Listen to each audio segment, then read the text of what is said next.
And here we are again. I had a hard time leaving that meeting. I couldn't get out of it. Should we take a little break until and start right at 6? Sounds great. Oh no. Is that the protocol?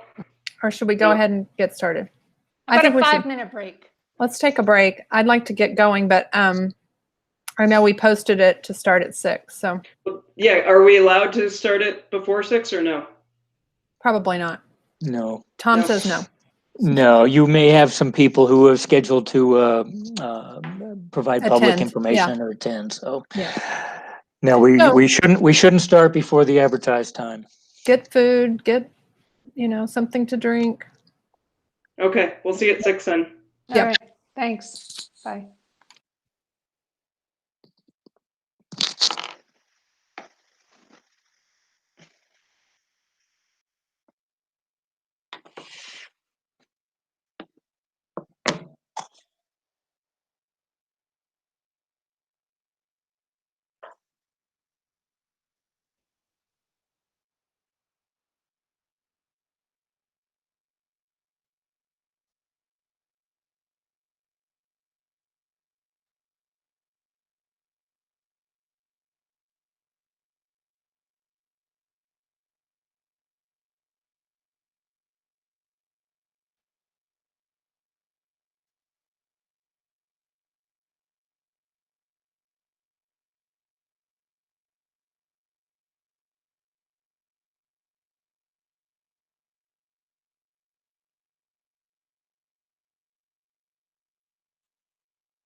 Test, test.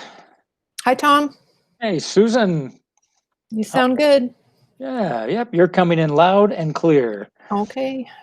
No, none of the technical difficulties like you had last time. Hey, Blaine. I think I've got it figured out. All right. Okay. Now I'll mute myself until we're ready. Okay, me too.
Looks like we're waiting for Jonathan. I think you are correct.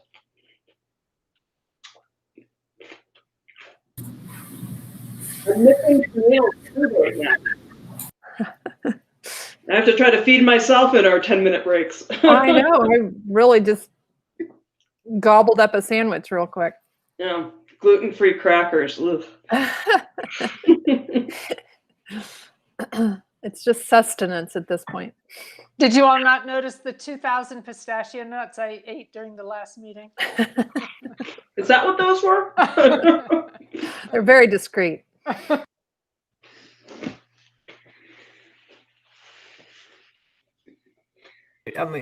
just want to let you all know, if you hear a scream, we have a little mouse running around here. Oh, Yeah.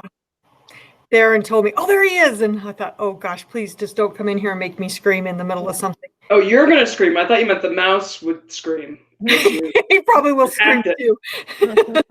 well, we'll understand if you scream. Yeah. It's that darn story your mother tells you that they'll run up the pant leg, you know, and then after that, you're just done. Can't think about If you that. stand up on your desk and scream, you might get a different reaction from us. So you see, Jonathan is joined, right? Yeah, we're looks all like here? we should get going here. It is 7:01, and 6. are we all ready? Yes, but it's 6:01. Sorry, 6:01. I'm in Texas, so I might do that again, but I'm at least here on time. It is 6:01 p.m., and I will call the meeting to order. I think Eliza is not here. So Jonathan, will you call the roll? Oh, sure. Okay, Katie Frisch, Present. Susan Merle, Here. I'm here. Wayne Romero, Here. Susie Zimmett. Here. All right. Can I have a motion to adopt our agenda as presented? So moved. Second. Okay. Katie Frisch, Aye. Susan Merle, Aye. aye. Wayne, Aye. Susie. Aye. Okay, good to Okay. go. Just a point of question. If our admin is not here, is someone taking notes for, or does that happen just by her listening to the recording later on? Yeah, she said we didn't need to note that. She would listen to the recording. Okay. Just checking. Jonathan, you might just note who has moved and who the second is, just for to make sure. But I will think do she said she could listen to the recording. First up, we have public comment, and I believe I didn't see any signups online, but there may have been some. But I know Jay Schultz wanted to present something for public comment, so we will start with you, Jay. Great, thank you. Welcome. How are you? How's everybody? Fine. Good. How are you? Doing all right. Thumbs I up. tried to join Tom a little bit. I injured my knee skiing this winter and Oh, got ACL replacement, so Oh, No, I'm no. sorry. I'm laying a little wow. low this summer compared to normal, but that's okay. Maybe it was my body telling me I needed to kind of slow down a little bit, you know? Well, Tom's even smiling today. It's only been a little over a year, Tom, that it took you to be out of pain. Yeah, mine's nowhere near that. Just Good. a Good. simple ACL. So, Good. so I wanted to, I don't know, I just wanted to say some things. I actually wrote down a prepared statement, which isn't normally my style. I usually can just kind of go off the cuff, but I wanted to make sure I really said some things. So I'm just going to go ahead and read my statement here. And it does relate to math at the middle school. I know that there's been some interesting stuff coming up about that lately. And so I just wanted everybody to kind of hear my side, one teacher's voice. So I just want to start out by saying that we have the same goal in mind. We want the best math education for our children. I'm proud to consider myself a part of an incredible group of highly educated, experienced, and passionate teachers. You are educated, successful, and passionate community members. Together, I know we can create a partnership that can ensure the highest quality experience for our students. As a group of educators, we began a process of critically examining the math education system at our school and district as a whole. Using research, data, and our own experiences, we came to the hard realization that the current state was not serving all students. Our current system of identifying and separating students in middle school is not helping most students and hurts many. So, through a long and challenging process, we developed a system that we think will do a better job. Is it perfect? Of course not. Will it need adapting and changing? Yes, but we have to start somewhere. Change is hard. It is natural and essential to be scared of change, to be frightened of the unknown. It is also natural to push back on change and question the need for change. But I know you personally have gone through changes in your life that were new and scary because you wouldn't be successful if you didn't. Risk-taking is a necessary part of achieving success. As a member of the math team at the middle school, I realize that what we are asking you to support us on is new and scary, but we need your support. If we can present a unified stance, it will be easier to achieve our goals. I am asking you, the board, to support and trust us as we work to serve the needs of all students. Thank you. Thank you, Jay. We appreciate it. Is there anybody else that has signed up or would like to participate in public comment?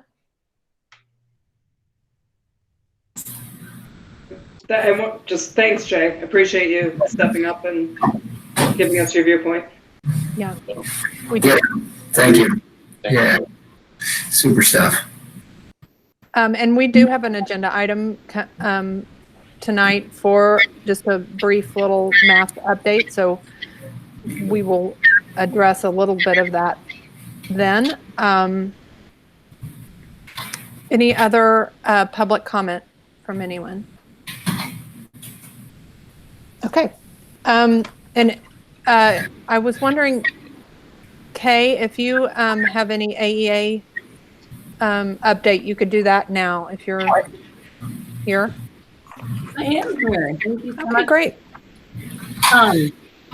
ADA would just like to thank the board for sending out the survey to have the staff fill out, and that was a huge step for the board.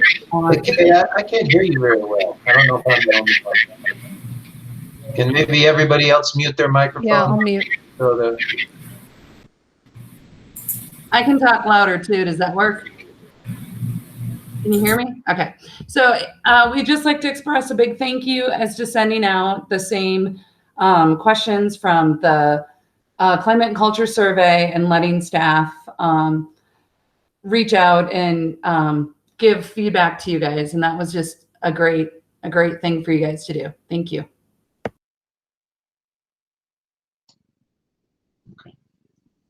Thanks, Kay. Thanks. We also have an agenda item about that tonight, so we will talk about that a little bit later. Okay, this is also, I guess I'll ask one more time if there's any other public comment.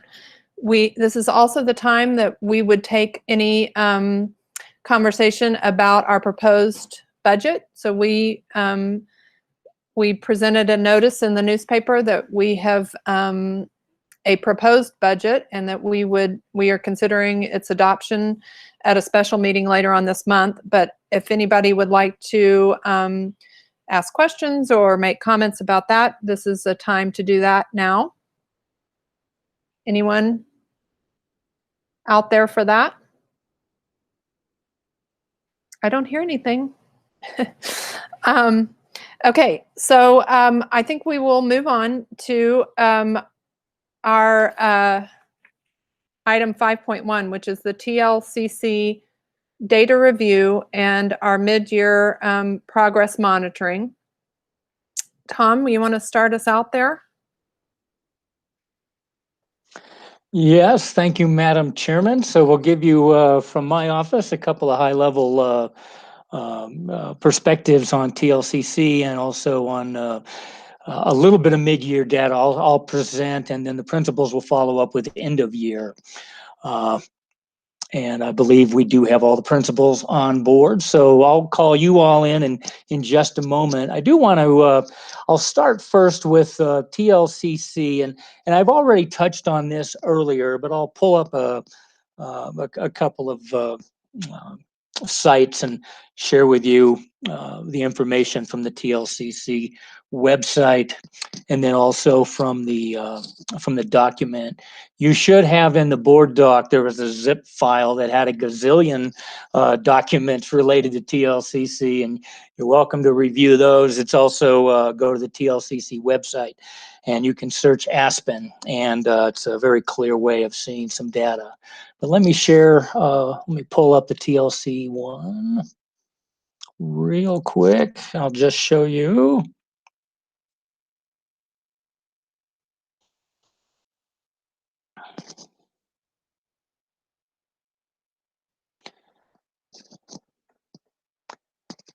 So what you should be seeing right now, and it looks like I'm going to have to update this back to Aspen because it's not presenting on our screen, Tom, if you're presenting. okay. Give me a second here then.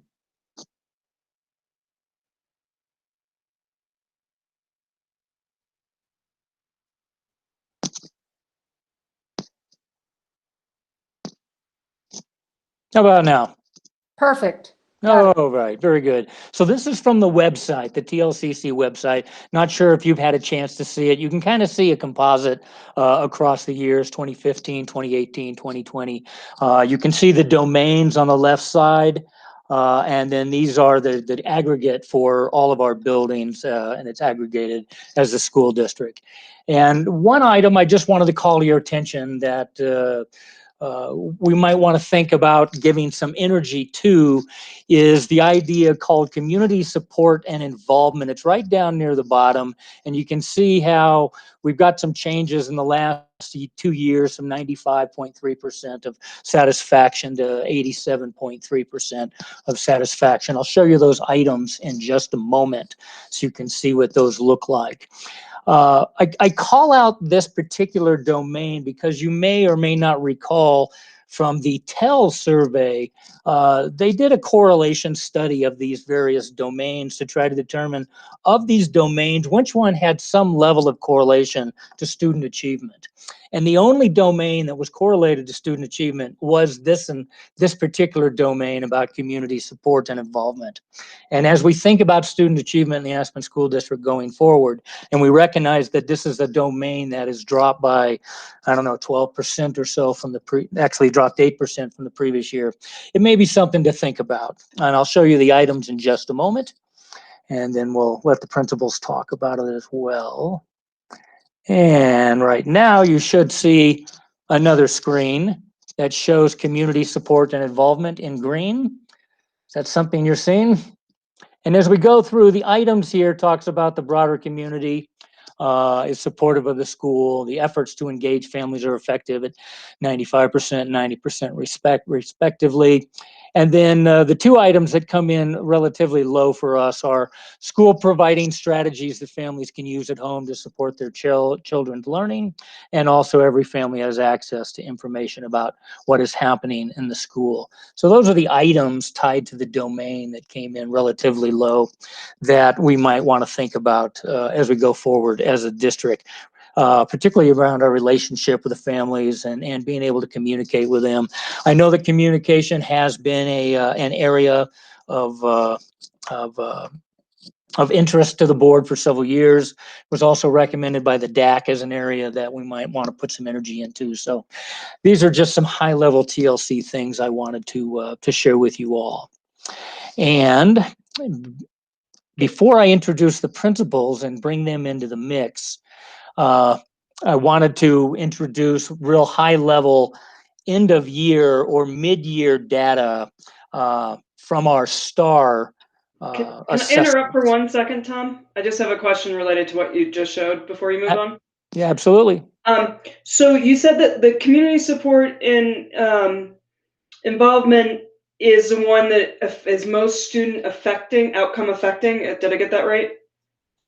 Yes, this particular domain, community support and involvement, in research that was conducted, not from TLCC, they don't have enough data points yet. It's from the previous version of TLCC. It's called TELL. It's the TEL. It's the teaching, education, learning, something. I forget exactly what the acronym was. It goes back to 2009, and they had a number of data points from 2009, 11, 13, and 15. Where they correlated student achievement to this concept of teachers' perception of community support and involvement. Did they correlate it to the other line items on this as well, or was it just that one? I'm just curious, yeah, because we have pretty low scores in some areas, and it's a fairly high scoring area that addresses student achievement. I'm just curious if there's more data on that shows, what really affects student achievement based on how we're doing and where our best efforts might be spent, if that's possible to get that out of this data or not. I think that's probably a bit of a stretch to get that kind of detail out of this data right now. Okay. And along those lines, we only dropped from 2015 to now. We went from 88.5 to 88.3. So we haven't really dropped going back to 2015. Anyway. Yeah, I just think that data, if that 87. data shows, if it correlates, you know, results, academic results in different across the state, or you know, whatever, not just the district, to these different areas of focus, I just think it'd be interesting to analyze if it hasn't already been done for our district. Yeah. And your principals will speak a little bit about what they recognized in their own buildings. This domain had the single largest drop of all the domains for the Aspen School District from the previous year.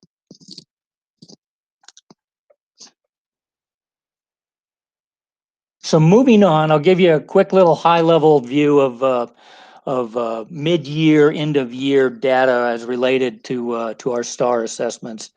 And what you are seeing right now on your screen is the fall-winter mean scale score for STAR reading for grades 3 through 8. And I'll talk about high school in just a minute.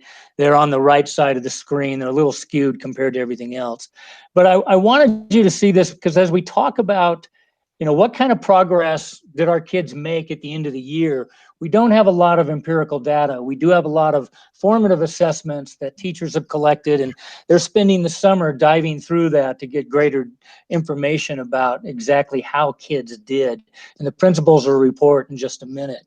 But I wanted you to see the trajectory that the students were on before we went into an asynchronous learning system. So in reading alone, you can see from fall to winter, from 3rd grade to 4th grade to 5th grade, everything went up by some number. And I will also show you in just a moment a Lexile correlation of this, where Lexiles were landing by grade. And I will share on this screen a Lexile sort of reading inventory that may help you understand the significance of a Lexile score as it relates to college and career reading levels. But this is reading in math for grades 3 through 8.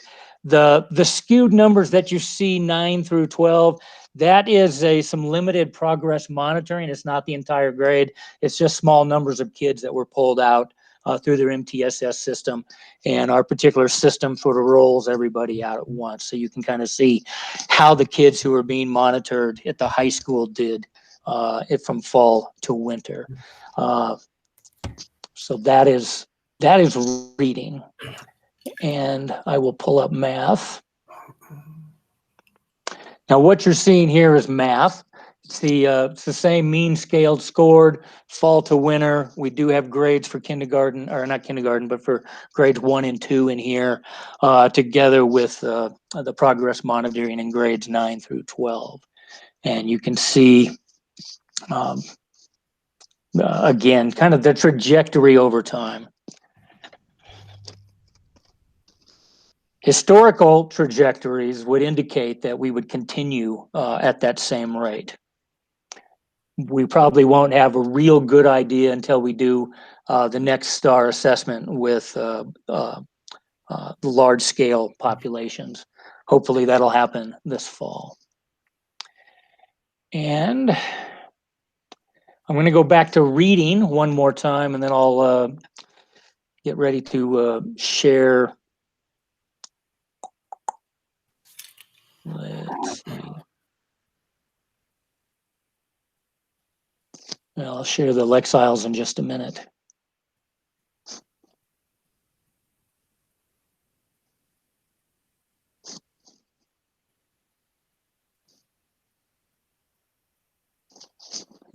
That's not the one.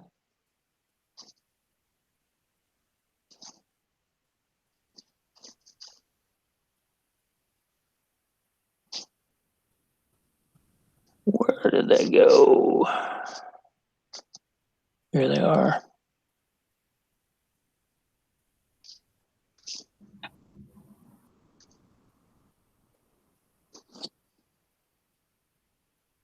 And this one is not popping up. Let me go to the other one.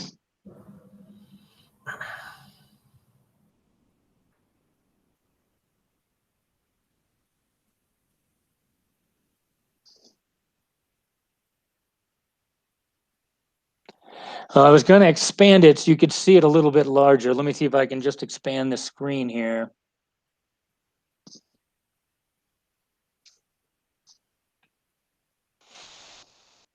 What you have here are these Lexile scores. You can see 372 in grade 3 from fall to winter, 547 in the wintertime.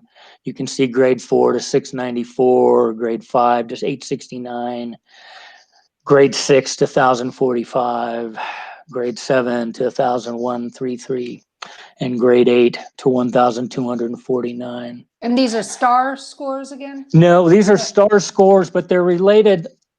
I'm sorry, that's the Lexile score. And I will show you the significance of Lexile ranges right here.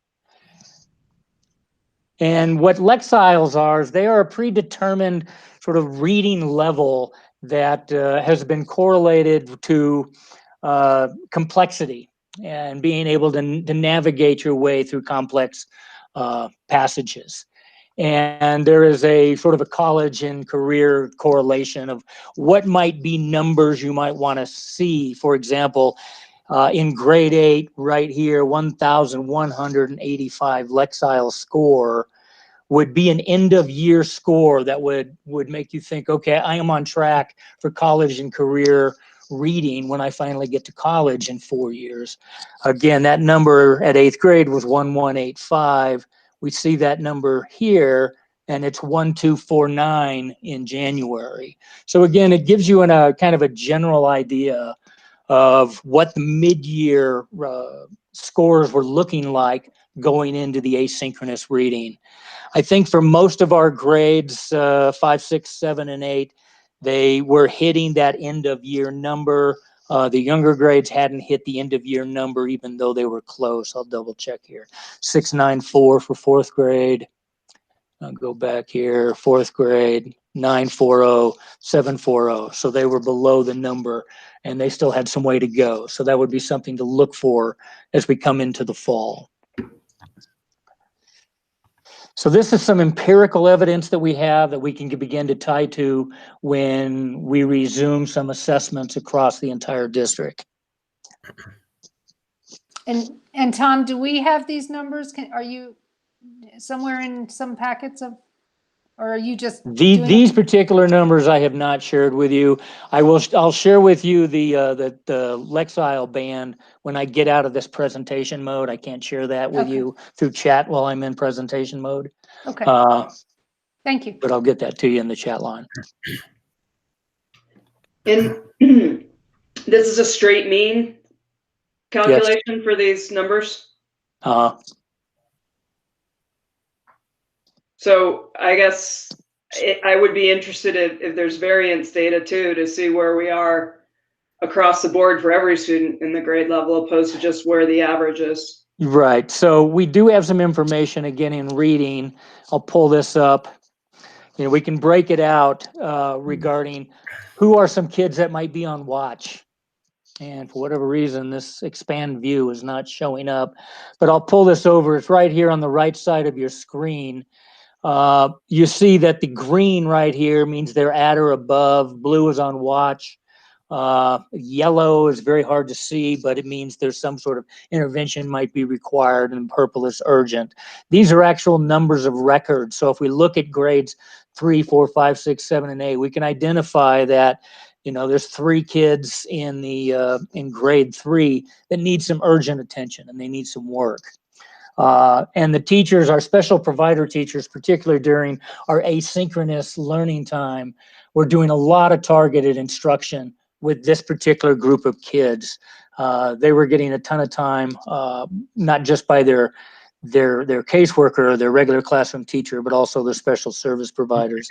So you can see kind of what those numbers are of who might need some intervention in a grade. 25 there for grade 3, 21 for grade 4, 20, 32. So we do have that broken down. The number of records is far more than the number of students in that grade. Correct? I mean, we don't have almost 200 something students in 3rd grade, for example. So is a record a student? Well, I didn't separate out the 2 seasons. So you're seeing both assessments in here right now. Oh. Okay. And Tom, do we have the back to your previous slide, do we have the mid-year score and end of year result for 12th graders? We do not. Now, 12th grade, I'll pull this one up. You can see, 12th grade right here, we have a handful of kids that we're progress monitoring through the fall and the winter. It's not the entire grade with this particular assessment. So your principals will talk in a moment about the data that they have been able to collect. Their data is not as empirical looking as this. They don't have the same kind of information to work with. They were working with the surveys that they were getting in front of their students, and also the classes that, the percentage of kids that were passing classes. So we'll let them talk with you about what we're seeing as an end of year sort of snapshot. And what we need to do, and what the team will need to do going into this summer and into the fall, is look at this mid-year snapshot, compare that with completion reports from the end of the year, and then determine which of the groups of kids are we going to have to target some really significant instruction to going into the fall. For example, if we've got kids who we already knew needed some kind of urgent or intervention in reading or math, and we see that they did not have satisfactory class completion, then that's a red flag for our teachers and our special providers to begin to target in on those kids from day one when school resumes.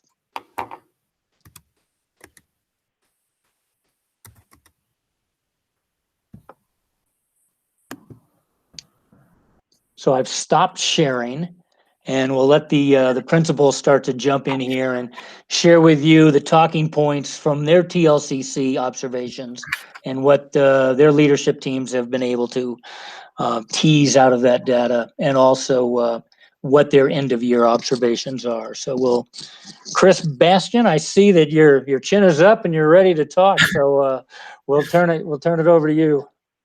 All right, thank you, Tom. Good evening, everybody. So I wanted to share some of our TLCC survey data, which gives you both some encouraging information, while it's also clear that there are some things that are going to require our continued attention and work. I mean, that's what we always glean from these surveys.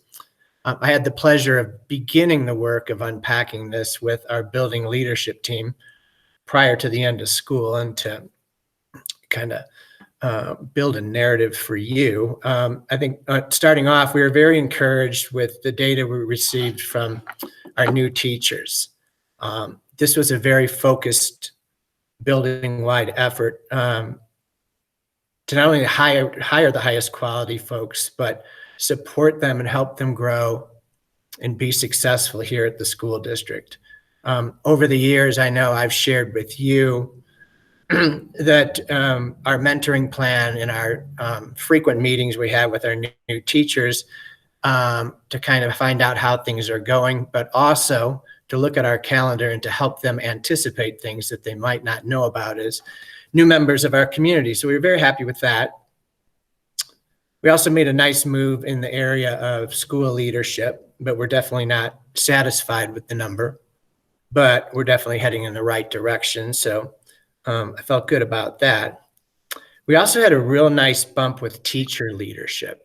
Of course, this is going to be more and more important over the years. But that manifested itself this year, both with our student learning teams, as well as our work with.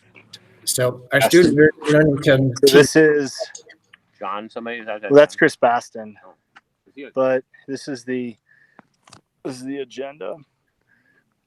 Okay, I'm going to keep going here. Our student learning teams are built around the data. It tells us that collective teacher efficacy has the #1 impact on student growth and achievement. So that's what our teachers embarked on in early November.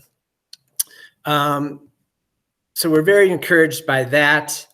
There was some, I got to get my computer to catch up here.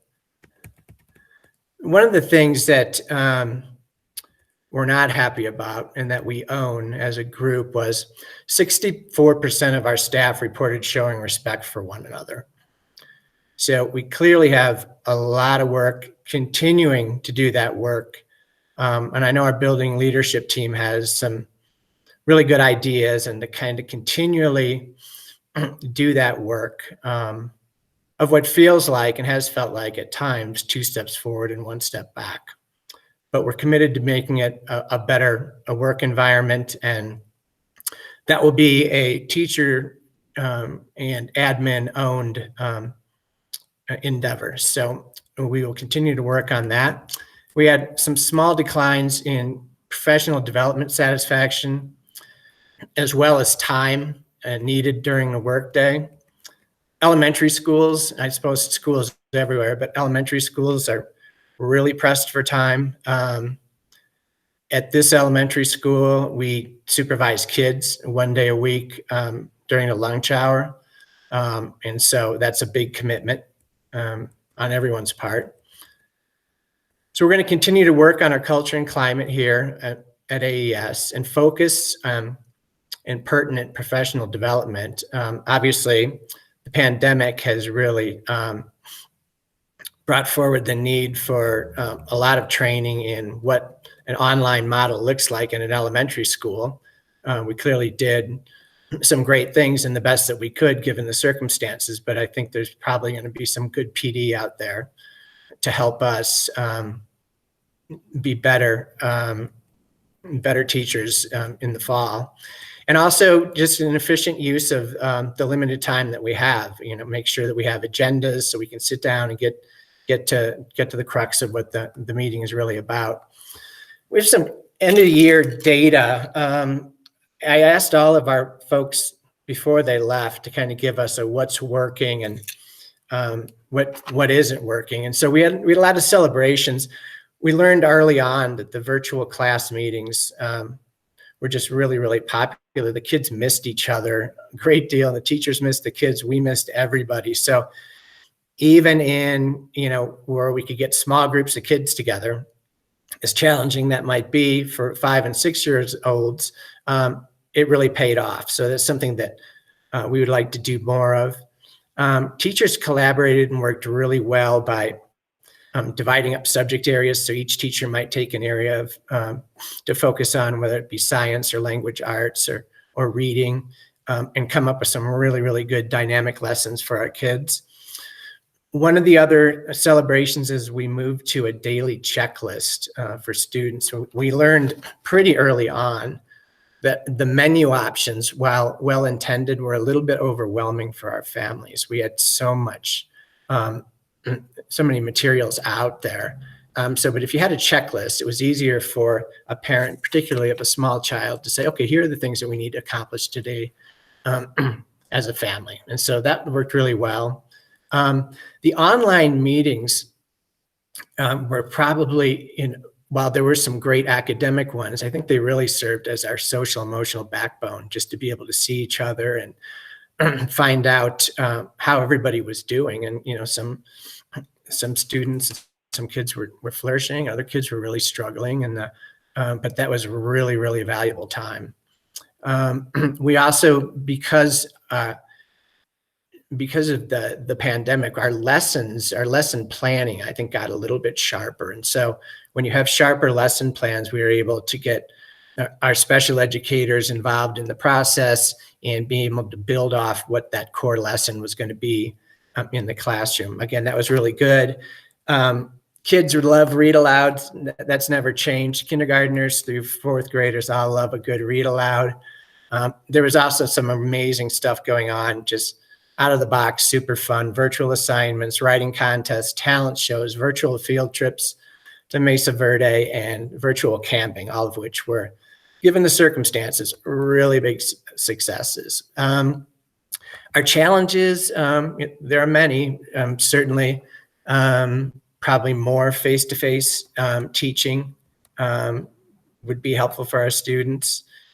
We were unable to collect spring, star, and dibbles data. That's a very, very important piece of data collection and how we inform our instruction and how we figure out who needs help and who needs some enrichment. So I think this is going to be a very, very important piece of our fall, is to find out where our kids are and see what the regression looked like, and target our teaching that way. We also realized because things seem to happen so quickly, there's a lot of materials that our young students need in order to complete assignments. So one of the things I shared with you last time is I'm hopeful that we can get together is if there's a situation where we're in school and then need to go to an online platform, I'd like to have a bag of materials that kids could take home that would have everything with them, kind of as part of our standard emergency response protocol. We're also probably, parents are going to want and need some PD on online learning. They were thrown into this like the rest of us, and really want to be the best supports they can be for their kids. So we're going to do the STAR and DIBELS in the fall. We're going to continue implementation of our teacher-led student learning teams. Like I said, the greatest impact and data-wise on achievement and growth is a teacher collective efficacy and collaboration. So we're going to be doing more of that. Social emotional learning is going to be huge. Lots of trauma in our community, across our country, trying to help figure out a best way to support kids, either whether online or in person. And also, if ever there was a need for digital citizenship, and we always do this and we always get to it fairly early in the school year, but it's now that would be another priority for us as we look to the fall. Chris, may I ask a couple questions? Yes, absolutely. So the whole state, which these numbers are compared to in the TLCC, went to online. So I feel like it's apples to apples when we compare Aspen to the state. And so I look at the biggest disparities between our scores and the state scores. With using student data, we got 48 versus the state of 73. Can you explain the disparity there? Are we not looking at our scores? Are we not looking at can you explain why we got a 48 and the state has a 73 for student data? Or if you don't have that right at your fingertips, we could talk about the 33, the professional learning reinforcements by a coach. We got 33, the state has 68. I'm just wondering if you have. I'm trying to catch up with you here. Well, I'm just looking at the lowest scores that we got, the biggest disparities with the state. And the ones I found were the student data, the professional learning, the support and coaching, professional development, effectiveness. We got 39, the state is 56. I'm just wondering, are we doing things differently in those areas from the state that you're aware of? I'm sorry, but I'm still not caught up with you. I might be looking at a different document. Chris, you would have to go all the way into you have to drill down into your school report, and comparisons that show Aspen Elementary versus the state average of the elementary schools. So you basically have to drill down a couple levels in there. Okay. I think, Susie, you're speaking about one specific item. Is that correct? One of the questions. Yeah. There's several questions on there. Right, and there's 100 and some odd items in there. So yeah, maybe the best way. I mean, and maybe I don't know if you want him to comment on it, Susie, now that maybe Chris would have to drill down and then get back to us. But I think maybe the other thing would just to be say there was an opportunity to continue to improve the professional development aspect. I know you said it came down a bit, but there's still a pretty big gap between that and kind of what the state average is overall, just without, and how that's perceived by the teachers. So, and I mean, it's important to remember that all this stuff is perception, right? So it's what the teachers feel they're getting. So, and you got to look at that compared to the state average. But I think there's an opportunity to work on that, and that'll help your scores a lot. If you can work that, it'll help them bring it up next year. Yeah, that's a great point, and thank you. Now, I'm with you now. Okay. And that one was a bit of a surprise. And I asked the leadership team if they could kind of share with me more, because I felt like we had done more PD this year than we had in the prior 3 years that I'd been here. And so in relation to what the state's doing, I don't know. But yeah, there's always a yearning for PD. I mean, this year we sent a real large group to the CCIRA conference, which we had a lot of good feedback about. But to your point, yes, and yes, we're definitely are going to be looking for opportunities. And I think, and being really targeted and smart with our ideas too, because things are changing so quickly too. Just making sure that whatever's the greatest area of need at this moment, we're doing our best to make sure teachers are empowered and have the skills to. Well, I think maybe you could benchmark Theron with the high school. They did pretty well. So there's an alternative, and I'll just go ahead and say it now as well for Liz. The same thing kind of comes out in the data on the middle school. There's an opportunity to really improve the perception, at least, of how the teachers think they're getting the quality and the frequency and the use of the professional development they're getting. It was at one point in time really bad in the high school as well. I remember when I was on the DAC that it had suffered dramatically prior to Theron, and he was able to turn it around. So these being low categories for I think both you guys' surveys, it'd be good to see if three of you can tag team and figure out a way to maybe leverage a little of the learning there. That's a great idea. Yep. I'm wondering whether it might not make sense to get the individual SACs involved in this. Isn't this kind of right up their alley? Each school's student, whatever SAC stands for, Student Accountability Committee, probably. School Advisory Committee. School Advisory. Okay, there we go. In order to give it a little more attention and some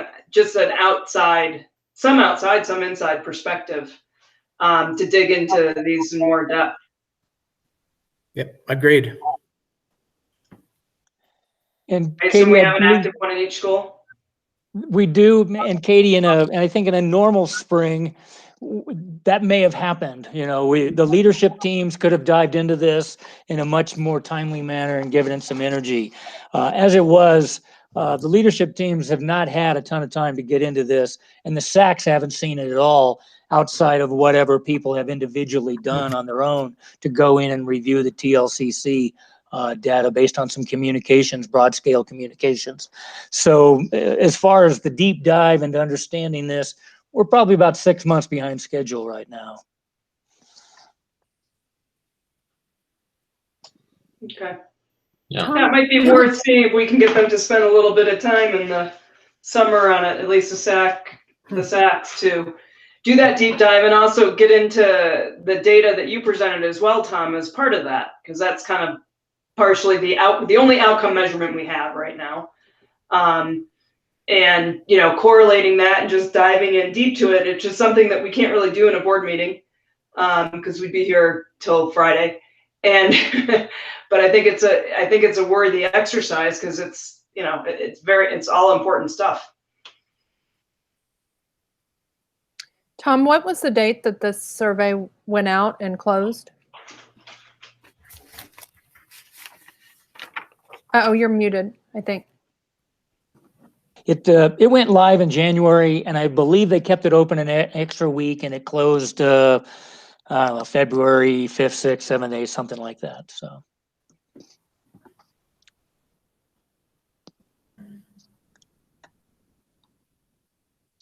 All right, moving along, we'll move to the middle school.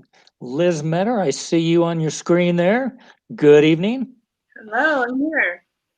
Yeah, the middle school got together on May 8th during our staff meeting and went over the TLCC data as a group.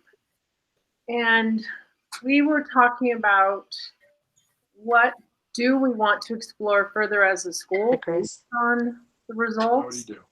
And then Mom, is that you in my office? What school-wide PD themes would be important to explore.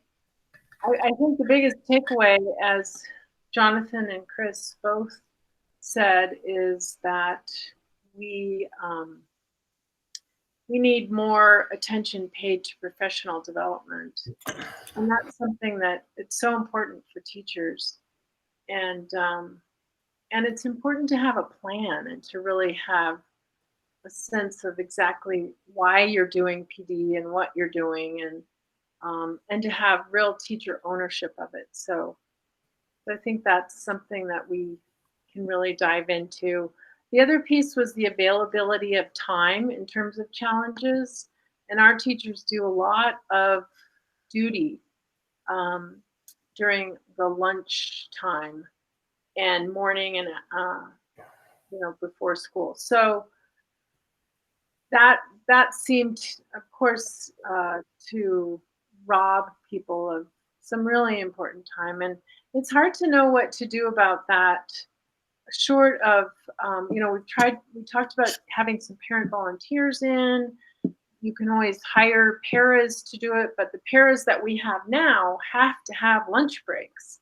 And so in the past, they weren't having lunch breaks, and that was problematic. They weren't having their 15-minute breaks. So the availability of time, I think, is the universal cry amongst teachers. They're always needing more. It's just such a short day. So teachers would like to see a more effective leadership team. And when we drill down into the results there, it appears that there is trust. There's a real strength in teacher leadership, but more effective feedback on teaching and some more coaching, attention paid to coaching, and rules being enforced in a consistent manner. I think those are some things that reflect on the leadership that we can definitely work on in the coming year. We also heard from teachers that they want some more professional development on differentiation and social emotional learning. And the time issue was time to serve the social emotional learning needs of students, not just planning, but have specific time to work with students. Some of the celebrations were a growth in the area of managing student conduct. And I think that has a lot to do with our work with SWIFT, where we standardized behavior expectations. Every teacher went through the same kind of training around what does that behavior look like. And I think there's more consistency in that arena. And that's a little bit of a contrast with the rules not being enforced in a consistent manner by all staff members. But I do think our student conduct has improved greatly. And then the other celebration is teacher leadership. We have, Aspen Middle School teaching staff are just phenomenal. They're professional and they take charge of the school. And I think that, having an interim principal, I think that raised the bar for them in a way, because people just rallied around me and helped me figure out how to run that particular school and really stepped up with leadership. So I can't say enough great things about the teachers. So some of our recommendations from this survey would be a district-wide approach to coaching. Our teachers are asking for professional development in the form of coaching and effective feedback. Wednesday early release time used for professional development instead of for planning time, and to create a professional development calendar so that teachers really understand the scope and sequence of professional development so they can apply what they're learning. So that's kind of our TLCC takeaways. And before I switch gears to end of year data, are there any questions or comments about that? Liz, the two that got my attention the most in the disparity with the state average at the middle school were rules for behavior, clear rules for behavior. We were 17 compared to the state average of 53. And I was just wondering, are we lenient? Do we just like our kids? And I was just wondering, is it an Aspen culture issue, or is there just not consistency? I think a little of both. Honestly, my opinion is that for so many years, the teachers focused on relationships with kids, and the outdoor ed program has really intensified the value of those relationships. And as a result, during the school day, there's more of an informal negotiation around behavior. And I think that's what really came out before the SWIFT group was hired, was that doesn't work for all kids. That works for some kids who feel that connection and have this intrinsic motivation to behave. But we're middle school, and we have a lot of, some goofballs that aren't going to do something just because their favorite teacher is looking over their shoulder. So I think that's what our SWIFT work has been working towards, is that consistency. But I'll tell you, the teachers are so child-centric. They're very relationship oriented and child-centered, and that's part of the culture of the school. And then the other one that makes sense actually. The other one was teachers get enough support. 29% here versus 69%, the state average. And I wondered is that an institutional problem? Are we not set up to give them? Do we not have daily check-ins with the teachers what do you need, or weekly or monthly? I'm just wondering if there's something we're not doing system-wide that the rest of the state may be doing. And are you looking under instructional practices or? I made a list of just the lowest scores all throughout the So we might not have time to really dive into each specific item tonight, because we need to, our whole, this agenda item is just an hour for all three schools. Okay. So maybe we could go into more detail at another time about specifics. Yeah. That sounds good. I will respond to that, Susie. Thanks. Yeah. At a later date. So put this on another agenda to delve in more deeply? No, I think I can just shoot an email to the board. I mean, unless you want to go more deeply. Let's start with that. That sounds like a good plan. Okay. So then just quickly, I wanted to say a few things about our end of year data following the online learning quarter. We sent a survey out to parents to find out, it was to parents and students, what worked and what did they really enjoy about the online learning. And I would say that we paid significant attention to participation and engagement. We had multiple sources of feedback around how students were doing. Were they participating? Were they engaging? Were they checked out. We had daily student check-ins. We had counselor, teacher, and administrators checking in on kids. We had weekly surveys of parents and students. And then we had the final family survey. They thought the best part of online learning was being able to work whenever I wanted to. And the worst part was that they missed their friends. It seemed like there was, 64% wanted 4 hours or less of self-directed learning if we did have to go online in the fall. So they want a manageable school day, but they also want more face-to-face time with teachers. Only 23% wanted to see all the teachers every day in scheduled face-to-face meetings or classes, but I do think that's something that every school has realized we can do more of. So our next steps would be to start test in the fall to determine progress. And so I'm going to let Jason step in and say a few things about that and then talk about our pass rates by grades. Hi, everyone. It's good to see you all. Hopefully you can hear me. So one of the ways that we can look at STAR data is to look at their longitudinal data over time. And we have probably since 3rd grade data that comes all the way up from the elementary school. And it's a pretty simple process where it creates a trend line. And with some students, that trend line is very tight. And we can actually see what's happening with that student as they take each test. And it's very tightly connected to the trend line.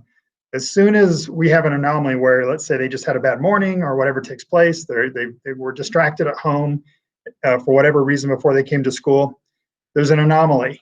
And then we get a really low score.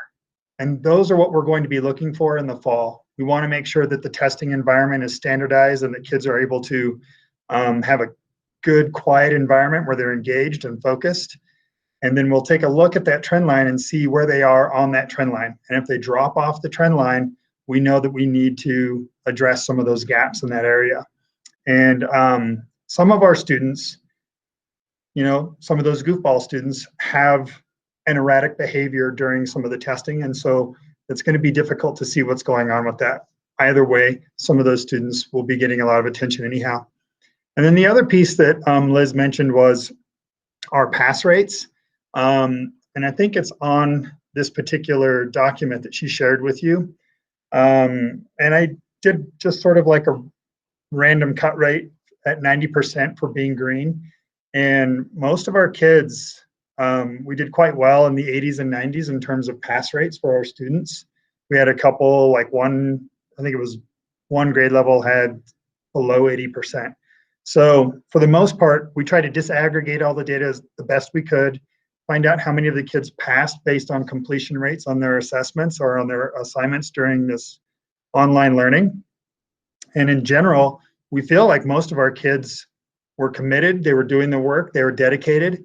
And at the same time, we were trying to balance that with the social emotional side and making sure that their needs were met as well. And so when we did see that, we did see a correlation with some of the students that had lower pass rates with students that were struggling online learning as well. So we tried to balance that the best we could. But I would say as a school, it looks like most of our students were focused, engaged, turning in the work. And is it exactly where we wanted it to be in terms of the kind of learning outcomes? Probably not. I think we all realize that. But we're pretty proud of the fact that we had really high attendance rates, we had students engaged, and the pass rates are fairly high. So we feel good with what we landed with. And I think that if we use this model we were talking about going into the fall, we'll be able to identify some of those students to catch them before they slip through the cracks. Thanks, Jason. Any questions about that information? Just maybe, are you guys going to supplement or just how, well, let me put it this way. I just want to make sure that parents have access to be able to, over the summer, if they want to try and, catch back up, kind of just across the board, anybody who's interested, that we somehow make sure we give them access to that. you know, I don't think we need to go through it into detail here, but just, you know, I think everybody's in a realization that online learning cannot replace in classroom learning, and you know, nobody expects that those results are going to be exactly the same as what we would expect it in the classroom. Just want to give, you know, students and parents and opportunities, you know, if they want to do some summer work, that they have that option and have a kind of a guided way to get there. That's it. That would be my only. Every grade level has given each family options for summer learning, and there'll be there's tutoring available starting in July, and it's posted on our website, and then we've also sent multiple letters to all our parents. Perfect. Thank you. Great. Thank you, Liz. Thanks. Thank you. High school? Good evening. How is everyone? Been in a meeting for a while, huh? Well, guys, I think just a couple things before I even start with the TLCC presentation. Is just to put this in context. I think it's incredibly important to recognize all this data was given in January, and there's been some major changes since then. And so I think that given the opportunity to reconstruct this, that there would be a whole different set of priorities of the teaching learning community at this time. I think we've got to be very careful about making too many suppositions from this data as we move forward. I just think that's I want to preface my remarks with that.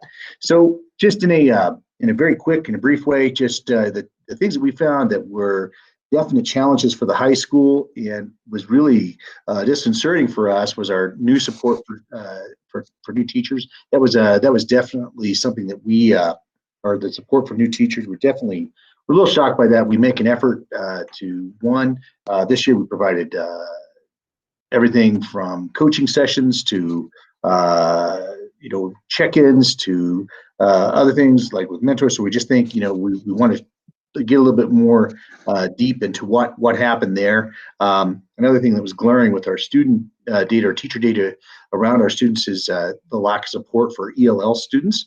So that was, or the perceived lack of support for ELL students. We definitely want to look into that a little bit more. Another thing that was a little troubling for us was that belief that rules were not being enforced in a consistent manner by all of our staff members, and the perennial favorite, more time. This has been something when we looked at the trend over the 2 years, that has been a bunch of those things. A couple celebrations, the building leadership, we had an uptick of a point, and the teacher leadership went up as well. So I think that's always encouraging when you see that people are happy with the direction things and the direction the school is going, but obviously there's some warts there that need to be addressed.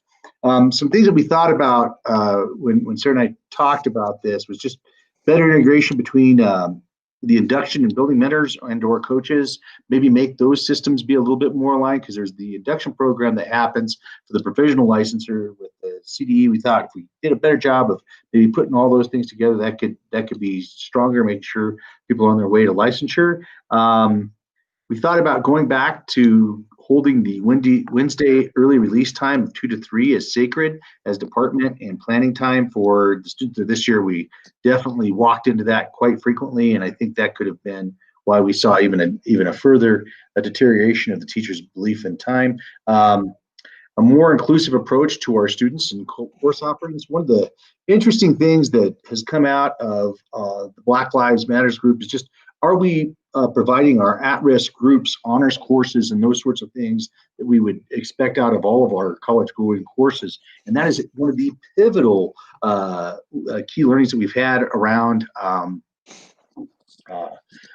that idea of having equity and parity, is that all students are given the opportunity to be a part of those curriculums. So that's definitely something that we're going to be looking at doing moving forward.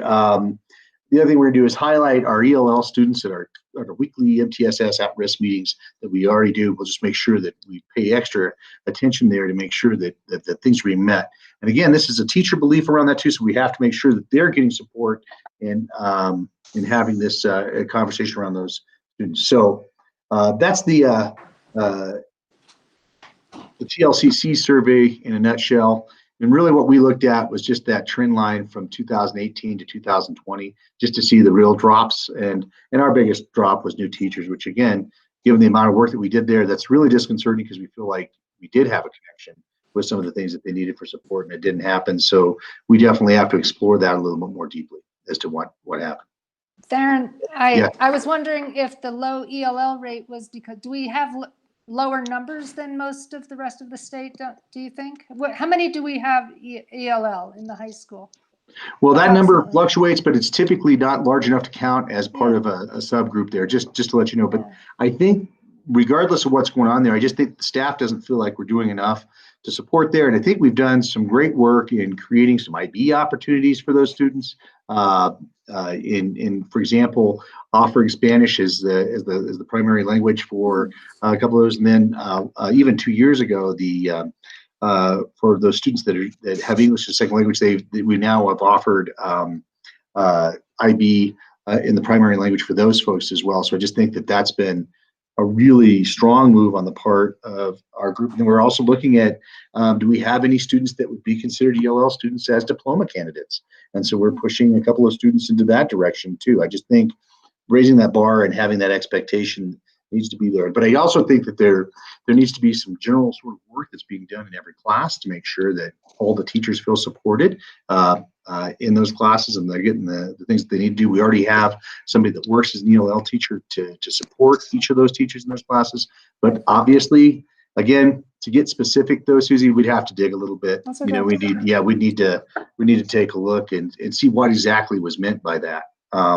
So a couple things there. So I think we're on the right track with our next steps. I think that it'll address what's going on there, and I'll get after that new high school principal to get this done. So I think we'll have an operating procedure there. So next thing is just our end-of-year data.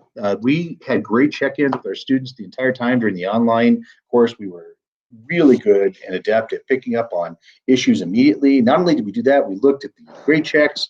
Even if the students didn't highlight or self-direct us in a direction, we were constantly monitoring those students and checking on them awful frequently and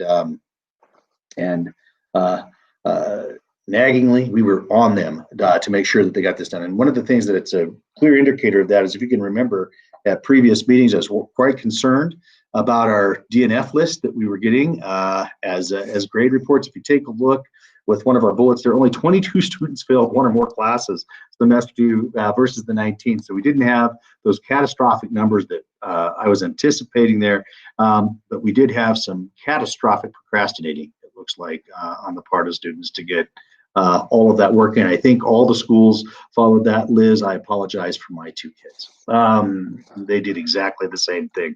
I just think they all kind of waited to the last minute to do a lot of that work. Something that was very encouraging from a data perspective with students with our SAT data.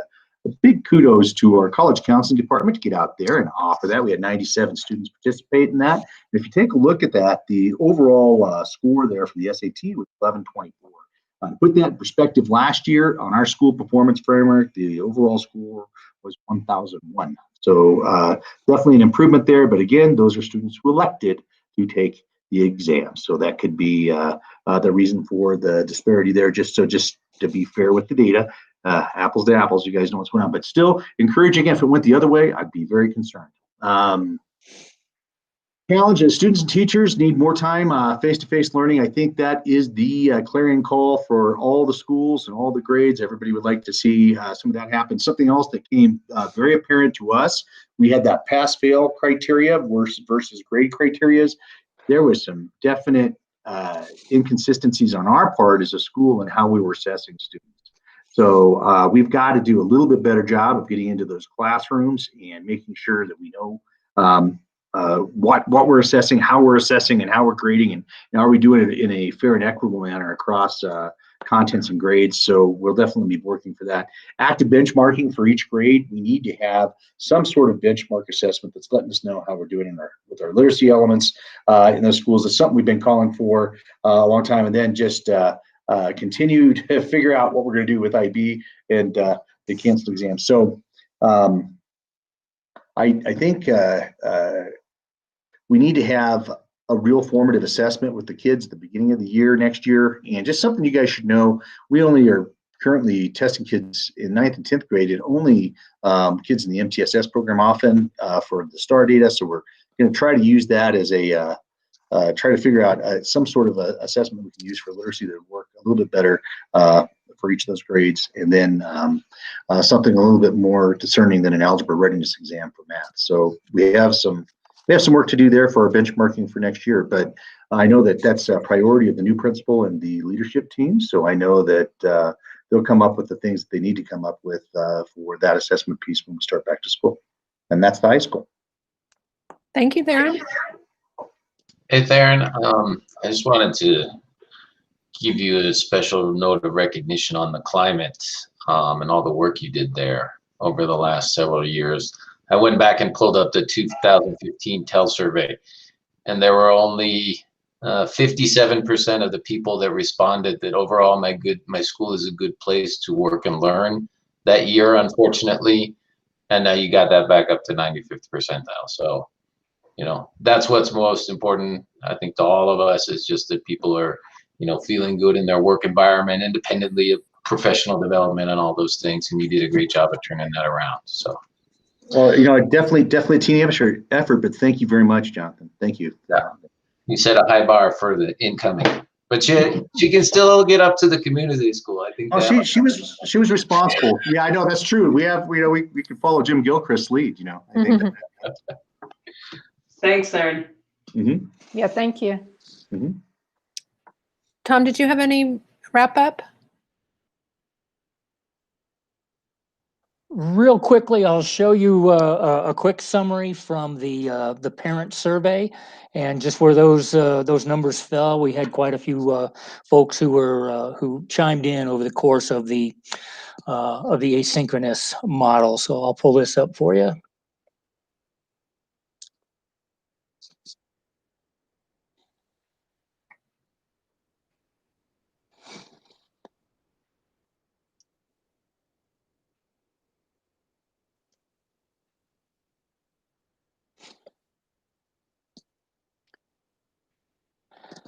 So you should be seeing a big circle with green and yellow. And there's a handful of questions here. We asked these questions over and over. We had 597 responses total. Yellow green is all of the course work. For example, we asked them how much of the remote learning experiences was my child able to participate. Green is all of it, and yellow is most of it. Red is some of it. Blue is none of it. And so there you go. Is this K-12? This is K-12? Yes, this is the entire district. So you can see that, you know, all or most landed at 88%. When we asked them about did they enjoy the remote learning, again, you see green and yellow representing the strongly agree and agree for about 70%. For enjoying the remote learning. When we asked them, were the lessons high quality, engaging, we see that strongly agree and agree. Yellow and green represents about 60%. I'm sorry, 70%. And when we asked them about, was the work manageable? We saw for agree and strongly agree that about 75% felt that it was manageable. And am I able to support my son or daughter? And we see here with agree and strongly agree that it was close to 80, a little over 70% here. And then the last one was the lessons and the plan, the instruction, was it specific? And we saw our greatest favorability rate with this particular question. So that's how the parents felt about 8 and 9 weeks of asynchronous instruction. You know, 25% of them, not so much. It didn't work out so well. But for the majority of the group, it seemed like we managed to hit the mark. Do we want to continue to operate like this? No, we don't. We're not hearing a lot of folks advocating for that. But what we did learn is that there were some opportunities for some kids where this is a model that can really work well for them. So there's an opportunity for us to amplify what we did learn from this process. Tom, were we able to get hotspots or internet access to everybody? Yeah. 100%. We had 100%. That's great. Yeah, and I would just echo what Theron said. I mean, we've looked at the TEL or the TLCC, and we've looked at the whatever, test data we have, but then we have a whole nother conversation because of COVID. So we kind of need to regroup and see where we are going forward and how we're going to measure going forward, because I think that just looks different than what we've ever really done. So thank you for putting this together, and I really appreciate your work in trying to kind of make some sense of it. It's hard as we keep going through changing platforms. Yeah. All right. Dwayne, did you have something?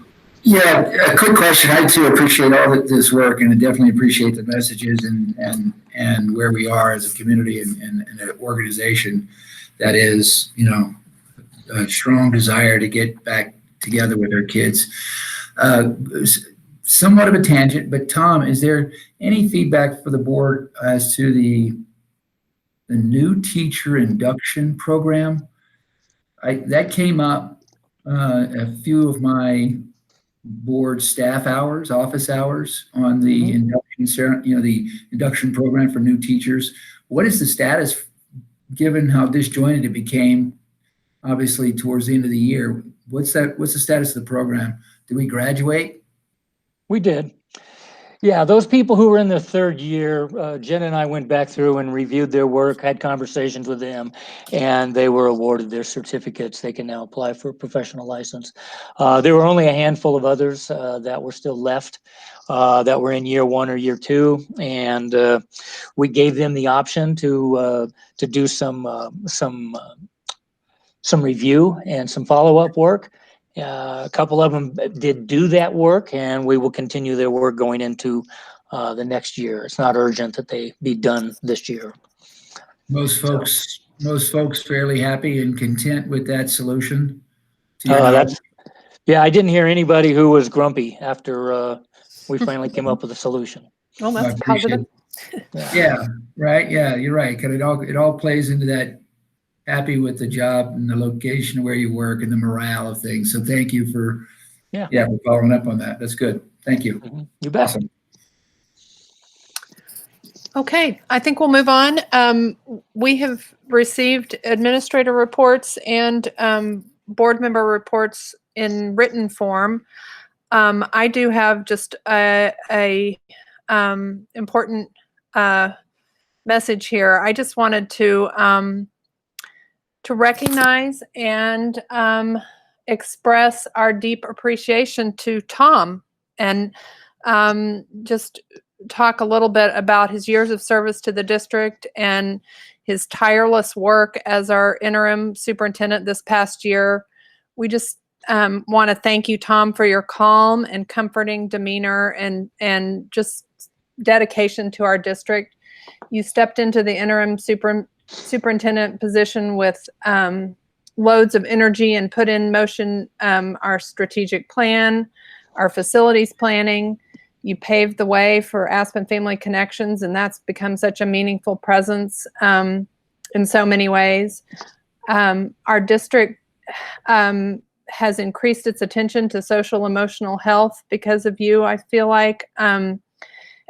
And then on top of all of that, we moved into what we now call routinely the unprecedented time of COVID-19. And you've guided the district through that closure and transition to online learning, and have created an impressive roadmap for reopening and planning for next year. And so all of this while you were still recovering and addressing your knee injury. So, Tom, we just want to thank you for your consistent and kind dedication to our district. Please accept our well wishes for all that you endeavor in the future, and we are sure it will be impactful. So, all of our best. We just wanted to make sure that we gave you a big thank you. Hear ye. Yeah. Bravo. Well done, Tommy. Well done. You are a rock star in terms of all of that body of work that Susan so aptly identified. I'm sure we're missing a bunch of others. Oh, yeah. You are really a wonderful example of community leadership in action, and you've never been afraid to demonstrate what it takes to get stuff done. You've always set that first best practice role model, and that's just a beautiful part of who you are. And no matter what the adversity, and obviously the knee thing, you decided to really become, like I said before, a very experienced athlete. That did not set you back either. So bravo. We're excited for whatever those next steps are, and wherever it is, you're going to have just tremendous impact. Well done. Thank you, Tom.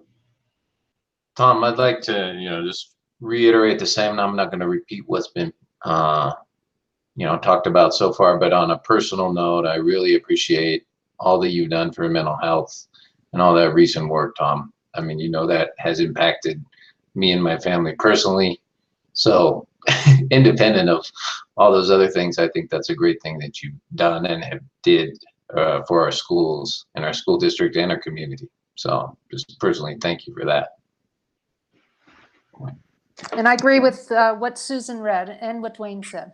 Can I just say ditto as well? Everybody said everything. Thank you, Tom. I do wish you the best in whatever you choose to do next. And hopefully you'll continue all your work in the mental health arena, because you've really done a phenomenal job there. Well, thank you all. Appreciate it. And I've enjoyed doing the work.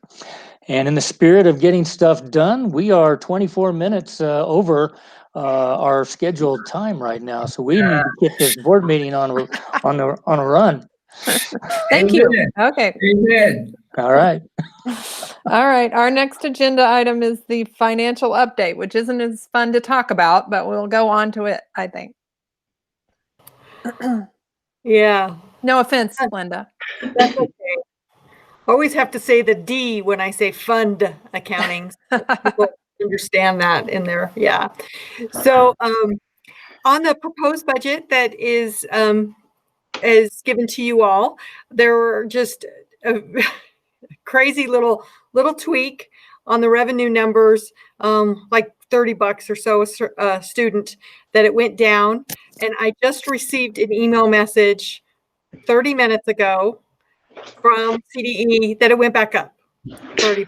So I'm like, oh, okay. I should have probably left it alone and it would have been closer. But it's not a huge, it's about $26,000 difference total in appropriations. And that's all right, because we still have a lot of assumptions in there with enrollment count and stuff. One thing I did want to direct your attention to on there, and I can share my screen so you guys don't have to go through this, but one of the items I did add into your packet was the revenue, the expense assumptions. And I was hoping that would make Dwayne nod his head. He's got the, yeah, thank you. But hopefully when you see it, you see the amount of work that I tried to put in there and put a line in the sand on one thing. And what I wanted to show you, and I'm going to pick the right window. I love to pick colors so then I can find my windows fast. You should be seeing something when it presents it. It says staffing formula design. And so there's a couple things I wanted to point out and bring to your attention that we'll just, let's watch and see how it goes, going forward into the next school year, but monitor and track on this. Is we have right now I've got the elementary school up and it says core staffing, and I've got this ratio I'm circling right here of 18:1. That's something that now we've kind of put the line in the sand, and we've said this is what our staffing is going to hold going forward. And is that working? Is that not working? Or, to adjust that. So I have that core staffing ratio on each one of the levels. So in the middle school, it averaged out to 20.8. And then at the high school, it's at 20.1 to 1 and the ratio. So that's kind of, some useful information to watch. Then the other thing that this schedule brings out for us is it tells us, and I'm sorry, but I'm kind of picking on the elementary school just because they're on the top, that's all. But special education, they have 3 special ed teachers over there and 2.3 SLP teachers. So we want to make sure that we're costing people in the right buckets and watching that and seeing what their needs, especially since we're going to have a new special ed director coming in. And then special programs, this gives us some idea of the numbers of teachers we have in like foreign language, PE, music, reading specialists, and then counselors. And then when you get on the building maintenance side, we've been watching these custodial pieces. We want to make sure that we're staffing to that custodian. We're keeping, if we have open positions, we fill them so we don't have to contract those services going forward. Then we've got other funding down here. The way I wanted to describe that is that's the stuff that's coming from the Snowmass Village money or the Educational Foundation. Those are the types of headcount that's where that's landing. So I've pulled them out of the categories up above to put them into other so we can specifically identify those in the staffing design. And I used the same logic going into each one of the ratios. So if, for example, we have a special ed type position that we're using or funding in other funding, I would pull them out from the special education area and put them down below into the other. So this is a way we can track and see where the head count, and we can really start identifying where our staffing is at in just pure FTEs, full-time equivalents. Linda, just a quick question. If I read special programs and I read Art 1, does that mean it's a special art program, or it just means there's one person teaching art at the middle school? It means according to where they're being costed, their payroll costing, there's one person teaching art at the middle school. Okay, so two people teaching ESL, media. Okay, gotcha. Yeah, and core staffing, that is the math, the science, well, I mean, you can make arguments that other classes are needed to graduate, but the core, the English, the math, the science type teachers that aren't pulled out. And so, okay. And it's good. And I think this is really helpful. And I think this is what we've been asking for, as well as trying to understand how resources are allocated across different things. And so, I mean, I know we're gonna probably talk about this in the other conversation, but there was feedback in there about from the board survey about special education, and I just want to re-up my comments again previously that if there's any perception, I think that we are not committed to special education, or that it's not a full-time concern of this board.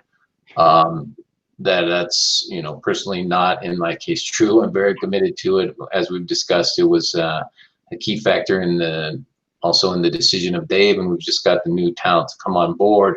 But when you look at where the headcount as well, and the resources are going as well, it's clear that we're also dedicating resources. Now, if those are enough, that's always a discussion, but it's definitely to make sure that there's a lot of, in every school you see that we are making that dedication to those kids. So, and I think this will be helpful to kind of just to continue to be able to go on tracking and kind of figure out also that making sure we're balanced across the different things. I mean, it's nice to see I never knew how many ESL teachers there were. But there's 1.5 in the elementary school. There's 2 in the middle school. So it's nice to see this, and thank you for doing that. Yeah, no problem. And then the last part that maybe is a little different, but it's important, is the district office piece, and special ed feeds into that. So these are people that are being charged out to the district office location. So they're not necessarily sitting in the district office, but in special ed is just a perfect example of it. You've got occupational therapists, you've got PTs, you've got those types of services that really you can't cost out to a school, but their services are district owned or district facilitated out. And so those are things that I know I've talked a little bit about to Dave with, and to Theron, that they'll have to look at and decide, but at least this tells them what they have, the players on the playboard or whatever. And then when you come down here on the district office, when you see this ACS, that's Aspen Community School. And this probably may be small print, but there is a dot in there. So it's only like 10%. It's not a full person. Mm-hmm. So it's 10% or, 0.1 of an FTE of a psychologist. And we bill those services back to them. Sure. So is that because we're our own BOSes? I'm sorry? Is that because we're our own special ed, the thing that Tom set up, it's called I can't remember. It's an administrative unit, actually. Yeah. So, okay. And that's pretty typical. If we have a kiddo that we have an expert that can help out with, we can use those services back and forth. But these are things that we would want to revisit when we get into contract negotiations with the Aspen Community School. Just to make sure we're providing the right kind of services that they need, because they may need more or need less or do that. So, and then other things that are happening down here, Aspen Family Connections, I'm really trying to take inside of our budget and move them into their own separate area, because they are, they're just so separate. And Catherine has done so much raising her own funding. And I want to show that is its own separate place. And so you can see what she has on her staff down here. And then you've just, you've got central administration. So anyway, I just wanted to point that out, because I think that's a good piece of information for you on the on our budget planning, and something very different. So there you go. And then Linda, real quick, thank you. And as I said, this is great, because it helps everyone, not just the board, but everyone begin to understand kind of very clearly, like you said earlier, the baseline of our staffing model, and this, kind of the template. And I want everyone who's listening or watching this to also underscore what you said a few moments ago, which was, this is just a stake in the ground. This is just kind of a snapshot right now. It's not necessarily meant to be the end-all be-all solution, according to Linda Warho, the CFO, but it is a necessary step to understand how and where we can adjust and modify, flex, or go lean as the months and the years come in front of us. And so to first know where we want to be going, we have to know where we stand. So thank you for working through this. I think this is enlightening. If anyone takes the time, from the organization or for the broader community, they'll appreciate it as well. So there, well done. Thank you. I can't take full credit for putting out, we've been working on this for quite some time with each one of the school principals. I don't think they really knew what my end result, my end game, when we were meeting with them early on the budget, but I was trying to see how I can present this and how we can grab pieces. And yeah. That's right. Yeah. And I hope that the members of the organization are watching and looking at this. I hope they find some confidence in this. This is not a limiting factor. It's just an establishment of our baseline, and perhaps we'll illustrate, as I said, where we can flex and go even larger, and then offset it by being a little skinnier elsewhere. But those are trade-offs that all great organizations have to make. Yeah. Yeah. Yeah. And the transparency that you're bringing through, I mean, now we're up to 34 pages here on the report. So anybody who wants to do so, go get it. More pages is better, Jonathan.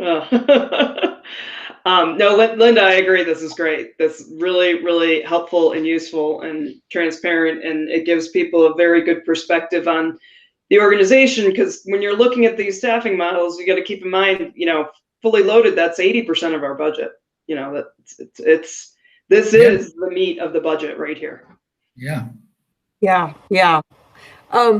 So, and then I just put some colorful charts up in here just to show how extra duty payments are happening. And I know this is where they're sitting at now, but I know when Dave gets on board and him and Theron, there may be moving around, maybe some different priority things or whatever that they want to do. But I want to provide this information to them so they know what's the size of their bucket. And, if we need to get tight in a place or if we find additional $30 per student, where it could go in there. The next thing that's a little different, but we're working through this is, I'd like to start giving out the schools a budget instead of they had these templates, and before it was just always kind of the same dollar amount that was given to the schools and not really a justification. But I would like to give it out on a per pupil basis.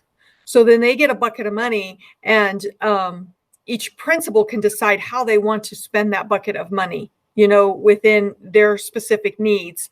And then unspent budgets in these areas, if we track it correctly and do things, it can roll over into the next year.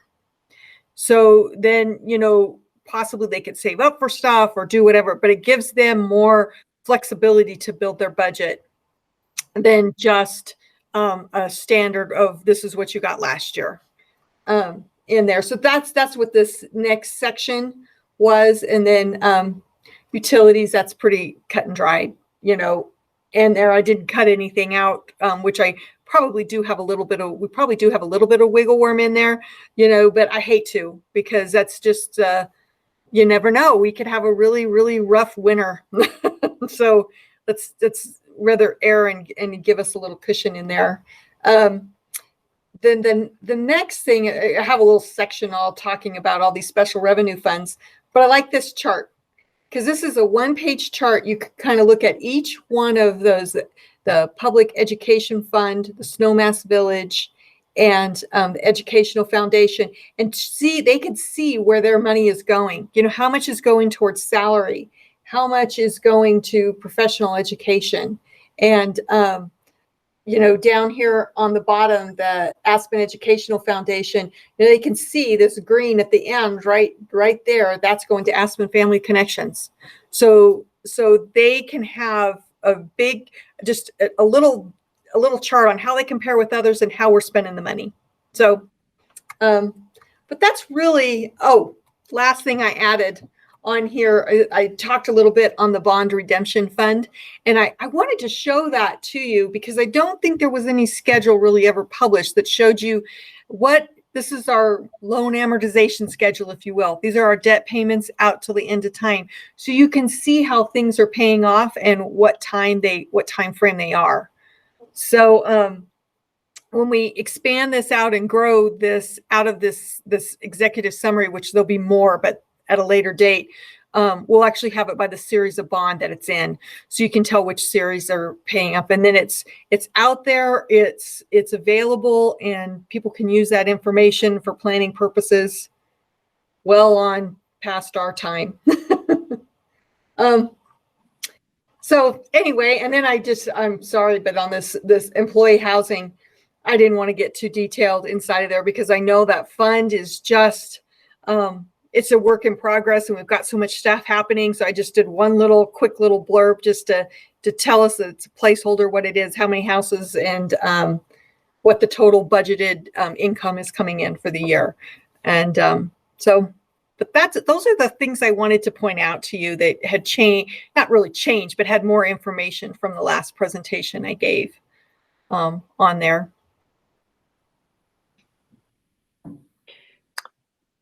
I have just a quick process question, as this is the first time. So this is all great and a huge amount of detail. What do we do next? How does this, I know that it's unusual because of everything being late, but what are the requirements from a filing perspective, and when do we need to have all this dotted and crossed? Yeah. So what I would like to do, if you guys are all willing to jump on this ride with me, is in before the end of June, so possibly on the 29th, is have a 5-minute board meeting that you would adopt this budget. And that would be the only thing on the agenda.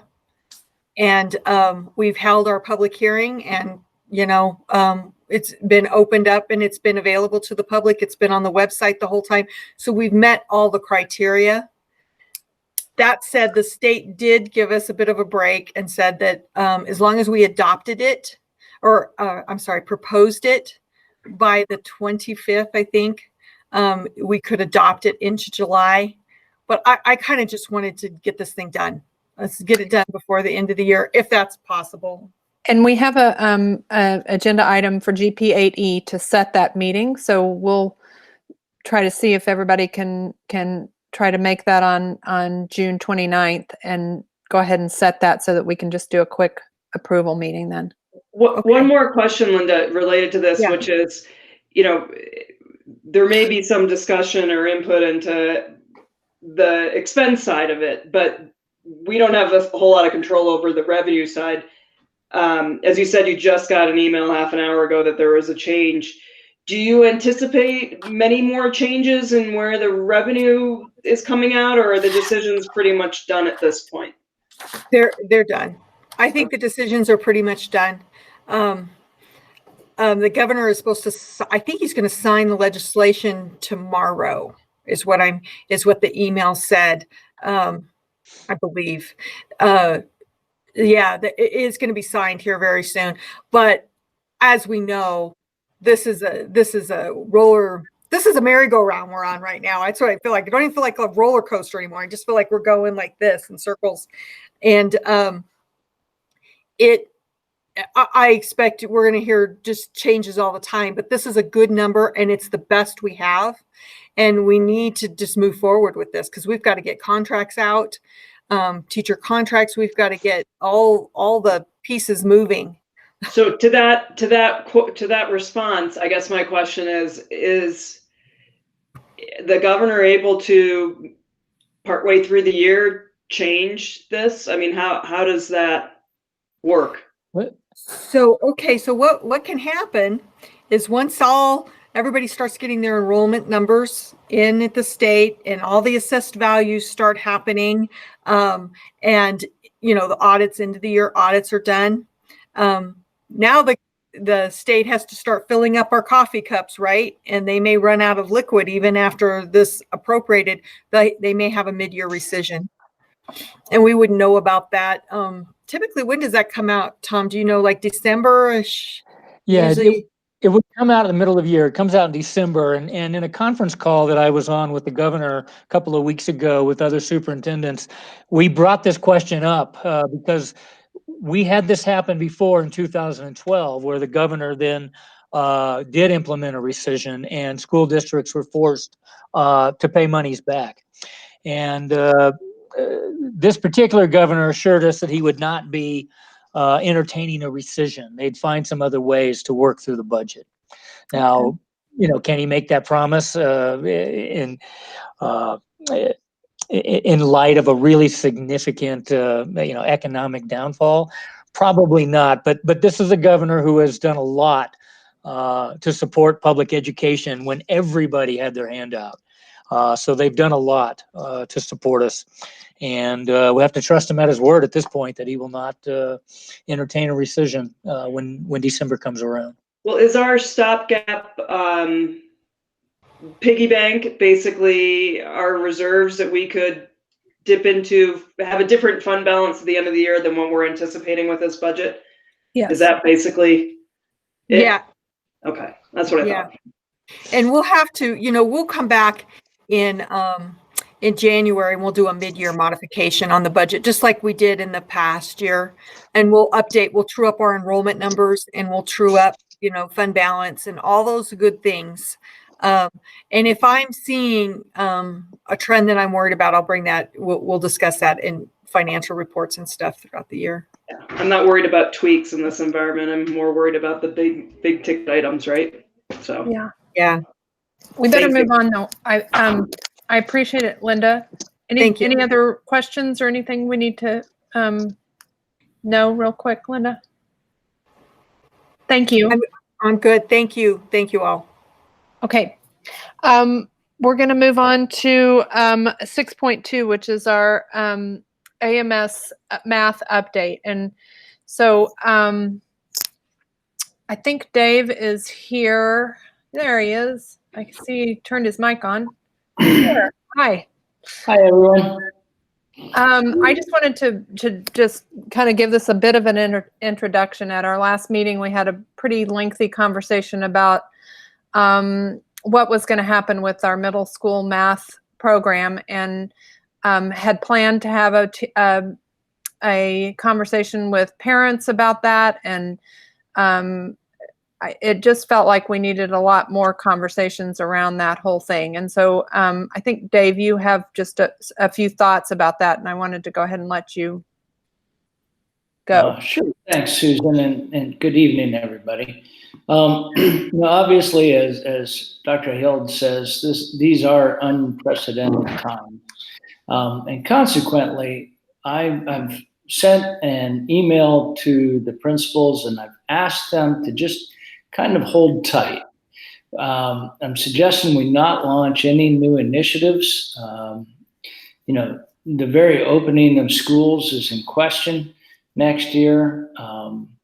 The slide that Tom and the team out there in Aspen have identified and have been talking about for some time now shows every sign of being huge, both in Aspen and across the country. So I'm just asking everybody to kind of sit tight and kind of think about 2021 as if it were 1920, and that we open with that in mind. No big changes. We're going to have to address substantial slide. We're going to have to address the trauma that Chris identified earlier, both as an institution and our students. So we have a lot of work, just kind of rebooting schooling as we know it. I'm guardedly optimistic that we may be open and in something approximating a normal fashion. I'm watching trend lines around the country. Obviously, we're watching for spikes and things like that. So from a perspective of taking on changing curricula and that sort of thing, it seems a bit premature. So I've asked folks to sit tight. In my conversations with the Education Association, they're kind of requesting that we sit tight. In conversations with other folks, there's just a lot on everybody's minds right now. So I've asked folks to kind of take a step back, take a deep breath. Let's figure out how to meet the kids where they are and figure out how to jumpstart their education, as it were. As we've been discussing in these meetings, we're in the process of launching 2 in-depth audits for language arts and for mathematics. And I think those will be incredibly helpful. And the way to do that is to really, kind of see where we are. And as a result of, the mid-March COVID curtain, as I call it, the best way is to just kind of take a deep breath and reboot. So to that end, we're not looking to launch new initiatives. We're not looking to launch new pilots. In conversations with folks, there are a few pilots running. We really don't know how they were turning out. I haven't seen any data to support changing what we've been doing, except for some of the things we've been talking about. But to change without intention would probably be ill-advised. So that's kind of where we are right now. And I'm happy to try to answer any questions. So I also want to just acknowledge, because we heard from Jay Schultz earlier, who is a middle school math teacher, and I know that they've done a lot of work on planning for, what they would like to implement in the future. And I don't think that work needs to go, away. I just think that if we just pause and take a look at where we are, then we can look at that work, going forward. So I want to make sure that we acknowledge that work that's been done. I apologize. I thought this meeting was starting at 6 and was booked prior to that point. So I missed Jay's comments. I do know Liz shared with me that quite a fair bit of work has been done.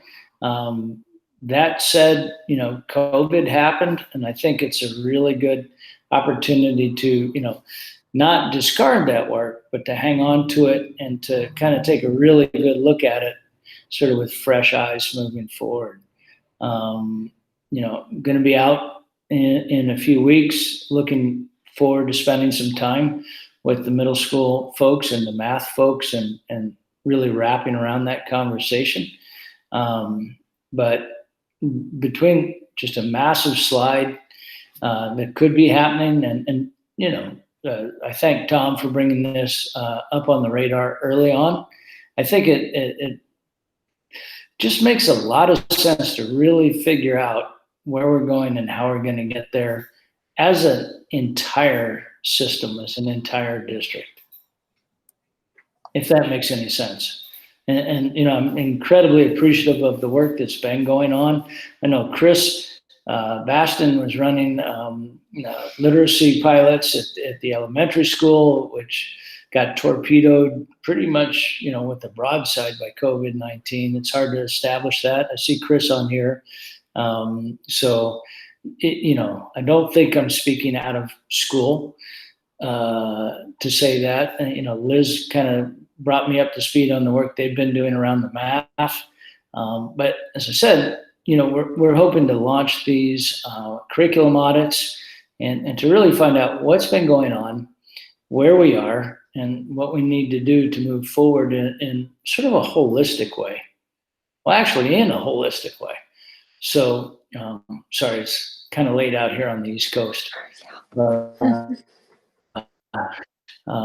So that's kind of the thinking right now.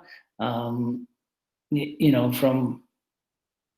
talking with folks, with trying to just take the temperature. I think it's just wise to take a deep breath, figure out where our kids are, and plan, some remediation and acceleration activities for them going into next year. Candidly, just opening school is going to be a big lift. There's a lot of hubris going on at the moment. I don't know that it's like this in Aspen. We've got parents out here who are like, our kids aren't going to wear masks. I'm like, really? We don't have that. We've got science. That's a really good idea. So especially on the bus when you're sitting not too far from other kiddos. So, and again, I'm kind of handicapped, almost 2,000 miles away. Wish I could get out there sooner. But I just think it's prudent to figure out a healthy opening. I think it's prudent to take the temperature of where we are academically. And I think it's prudent to roll out a 5-year plan for where we want to be, and put the benchmarks in so that we know we're making progress. And I think we could use a little help around some curriculum audits to establish those benchmarks. Great. Thank you, Dave. I appreciate you, staying up late and talking with us. Anybody have questions? Fascinating conversation so far. So carry on. And if I'm sure we're keeping you awake. Know why. Thank you, Dave. I think you bring a very wise, reasoned, and calm approach to this. And I appreciate that. And I appreciate just sort of the perspective of, let's not try to make any more changes than we have to, given all the changes we have to make right now, or we've had. Well, you know, Katie, when I've talked with principals, when I've talked with teachers, when I've talked with Chris Durham, you know, we're trying to figure out the online learning, and we're trying to figure out schedules. You know, I see calendar approval is on the agenda. You know, we may have to request a revised calendar 2021. I know a lot of the universities are talking about starting early and ending it at Thanksgiving break. And, you know, that might be something to think about, and that we would pivot to the online learning after that. But we've got a team coming together. We're going to meet again in mid-July several times. It's a robust team in terms of stakeholders. And, you know, there's going to be a lot of voices and a lot of folks weighing in on this. So, you know, I just think it's ill-advised to launch any new initiatives going into next year. I think we have to figure out where we are. I think we have to wrap around this online learning. We're seeing spikes across the nation in COVID. Keeping that curve down is huge. And figuring out how to get the best education possible to our students and to support our families at a really tough time. From a bandwidth perspective, there's a lot on the platter. That's right. So that's kind of how I'm thinking about it in two different states. And you know, we're facing the same challenge, but I think that's kind of how, it's just a good way to think about it. Great. Well, I appreciate you talking with us. And anybody have any other questions for Dave? I guess just one side of things, that the new initiative is kind of a misnomer, because the state of Colorado wants us to use the Common Core standards. So as long as you're okay with the teachers teaching to the standards, then we're on the same page. Well, Liz, that's a great point. And teaching to the standards is huge, right? So, and it's what we need to do.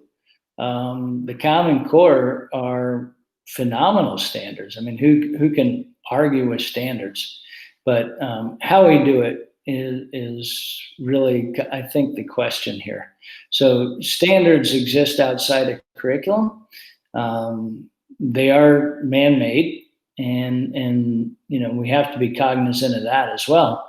But as long as, you know, we're being held accountable to the standards, we need to be cognizant of the standards, and anything we can do to help our kids meet those challenges is worthwhile. I do think, you know, success on the standardized test is a byproduct of great teaching and great learning. And teaching to those standards is really important. And to both yours and Chris's points earlier, professional development around these issues is huge, and it's vital. And had a great conversation this morning around folks who I think might be able to help us with that. Colorado-based folks, and really, it was an intriguing conversation, and I'm scheduling the conversation. And I'll work with Eliza around folding you guys into that conversation for that second week in July, early in that, if folks are around. But, you know, obviously there's vacations and things like that we have to, you know, be aware of. Does that make sense? Thanks. Susie, did you have something? I was going to ask Liz her opinion. There you go. And she gave it. So Dave, were you talking about in the second week of July, people from who can do an audit, or is that a different conversation? No, it's so there's two pieces to it. And as I've been thinking about the audit, there's the sort of a kind of a paper audit, and then there's a classroom audit piece. And obviously a lot depends on if we're actually back together. And they can help with the initial piece, which is the paper audit, but then also they can help with sort of translating findings into action, which was deeply intriguing, and helping students find voice and participate in the learning trajectories. So it was a really intriguing conversation. Great. And so a lot of professional development would be the second tier of that piece, and they're working on a proposal as we speak. So one of the things that I want to do is make sure that we're kind of not conflicting with like the SWIFT work that's been going on, and we've been getting some good traction at the elementary and middle schools with that, according to teachers and according to Liz and Chris. But I want to try to make sure that things are aligned and integrated, and not just, I don't, as I said, don't want another initiative on top of everything else we have. I want to make sure that we're getting professional development to our teachers, and teacher leadership has suggested that, we need help translating data into action. And I thought that this group might be able to help with that. So, and it was a good conversation, and we'll invite, the board and principals, of course, into that conversation in probably the second full week in July. Sounds great. Thank you. Sure. Thank you. Okay, I think we should move on to our next item so that we can all, go to bed at some point. Thank you, Dave. We have 15 minutes for our board survey. I think we're going to need more time at some point to really address a lot of the issues that came up in the results of our survey that we sent out to staff about our Board of Education performance. And so we will spend 15 minutes, but I think we're going to have to probably cut it short, because I think we've got more to talk about. We have definitely work to do, I would say. And some of the points that I would highlight that came out in both the survey pieces and the comments were just to make sure that we are listening, and that we're listening to understand our staff members, and trusting their expertise and their recommendations. And I think that's an important message. We did get some thank yous for actually sending the survey, so I think that's a good first step. And that we should make sure that we have a focus on all students. That's special ed students, gifted and talented students, all students, high performing students, and not just necessarily on the test scores, but on the whole child. That we need to make sure that our focus is on that. We got some feedback about that maybe board members should attend when we have classes again, attend some classes and actually see what goes on in the classroom. And I think that's a great suggestion. And I think we definitely should do that going forward. A small thing that we can start right away is sharing the board minutes or some sort of a brief with the staff. And we had done that previously, and it kind of just fell off the radar. So that's definitely something we should help them know what we're doing at our meetings. And I think we can do that right away. I also think just the process of appointing an assistant superintendent as well as our superintendent choice was still what a lot of people thought a departure from the recognized procedure for that. And so we need to understand that procedures give people sort of a guideline for how we're going to act, and that creates trust. And so if we can stick to our policies, procedures, I think that that will help going forward. I know Jonathan had some sort of action steps that he had come up with potentially for some of these items. I did want to mention one more that I feel like we have been remiss in hearing from the preschool. And we usually get a preschool update, and we kind of, that fell off of our agenda recently, and we need to make sure that we prioritize that, and we because we know that that's important for all of our students. It's an important start. So those are just some of the highlights that I came up with. Jonathan, if you want to just briefly touch on some of maybe your action steps, and then we'll go from there. Okay, yeah, I would just say we definitely appreciate the feedback. We took our bruises, I would say, in some aspects. So, but I think the message here is, one, it's important to ask the question. Two, and then you get the answer, and then you work on solving it together. I've been through this kind of a lot of stuff a lot in my professional career, and so it's just, you gotta keep moving on, working the problem in teamwork with everybody, and trying to figure out where things are going well and how to improve on that, and then how where things are getting off track, how we're going to go ahead and correct that. Some of the things I talked about in just action items, we were talking about, as Susan mentioned, as we do a coverage of more of all the different areas of the school, what's going on in special education, what's going on in STEM, what's going on in SEL, and make sure we're kind of having some broad thematic things that we're also looking at, not just so much a lot of times in the past it's been all around focused on the monitoring reports that maybe didn't touch on all those different areas. So we're talking about getting some agenda planning there and going.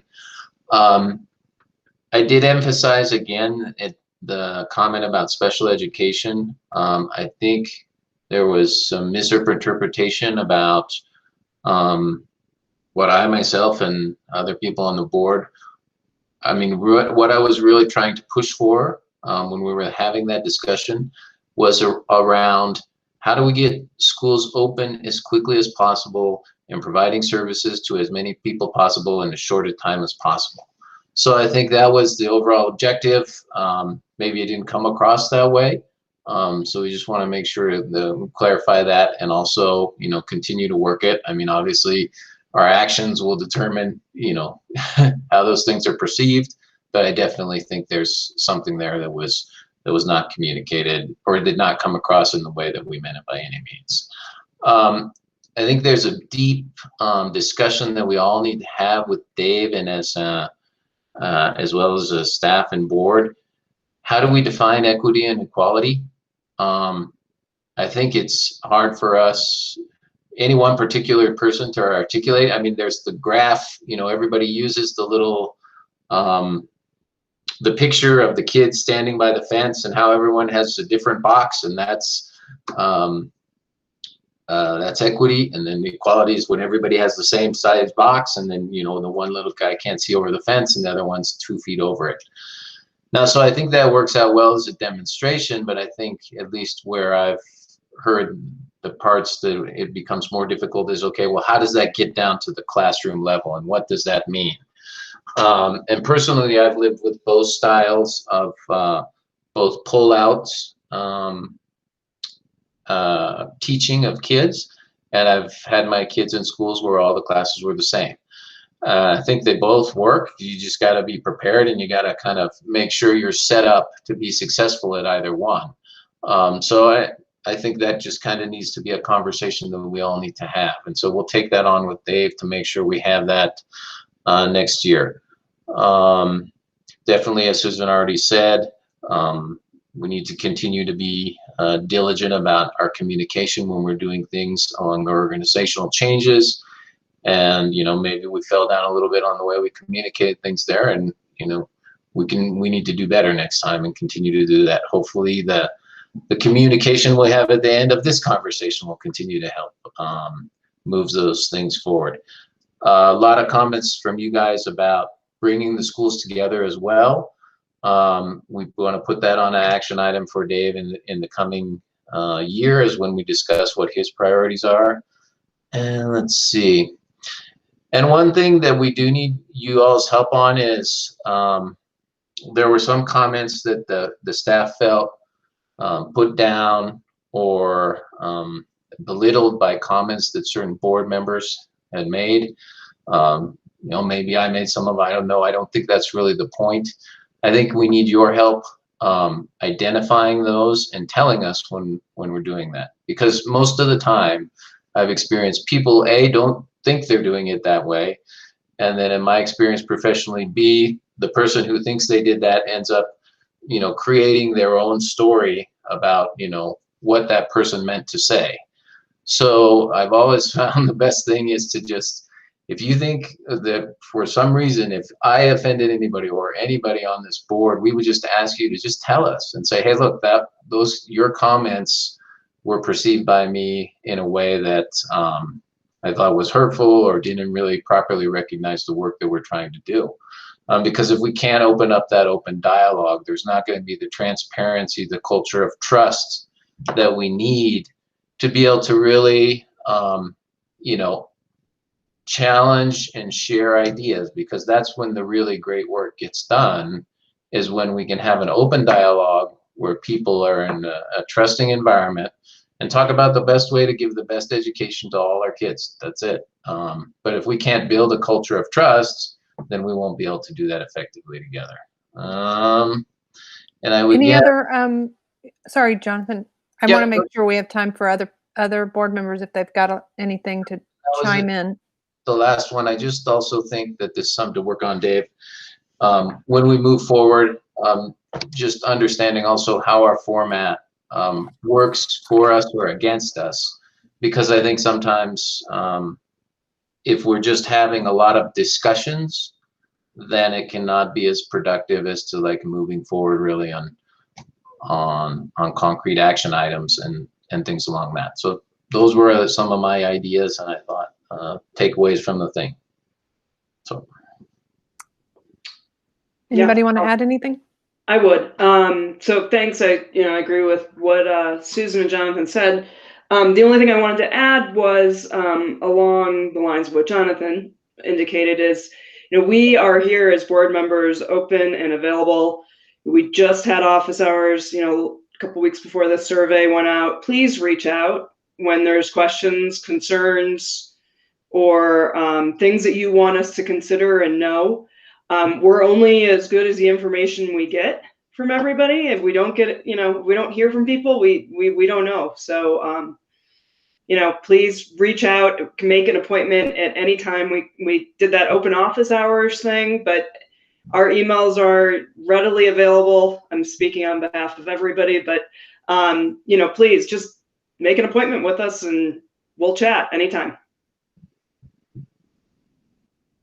Okay, anybody else? We will continue to, Dwayne? Yep.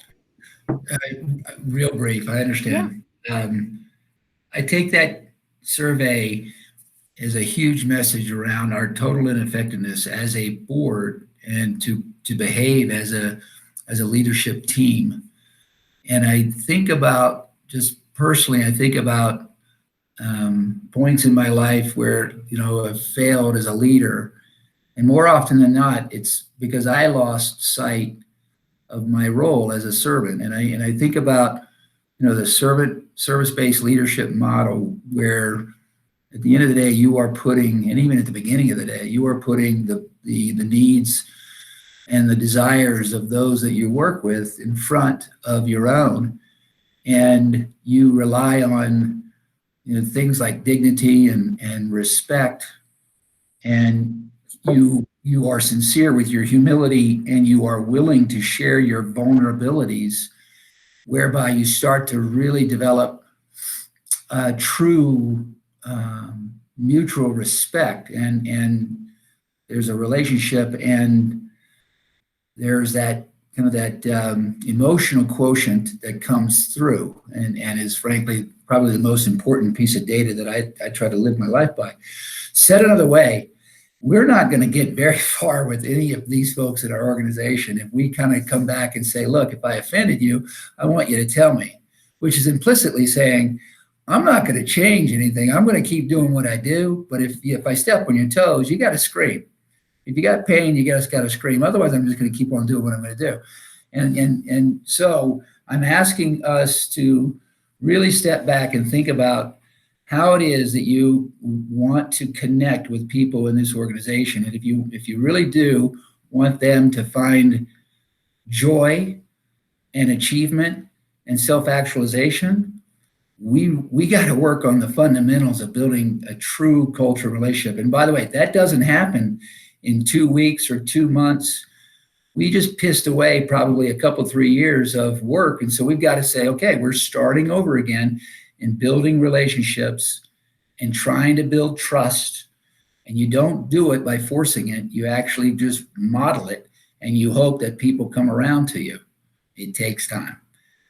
So that's my view. And I feel compelled to share that with us. There's no 6, 10, 12-step method of getting us to the better, other than focusing on how sincere we are in serving the organization, not ruling or over dictating to the organization.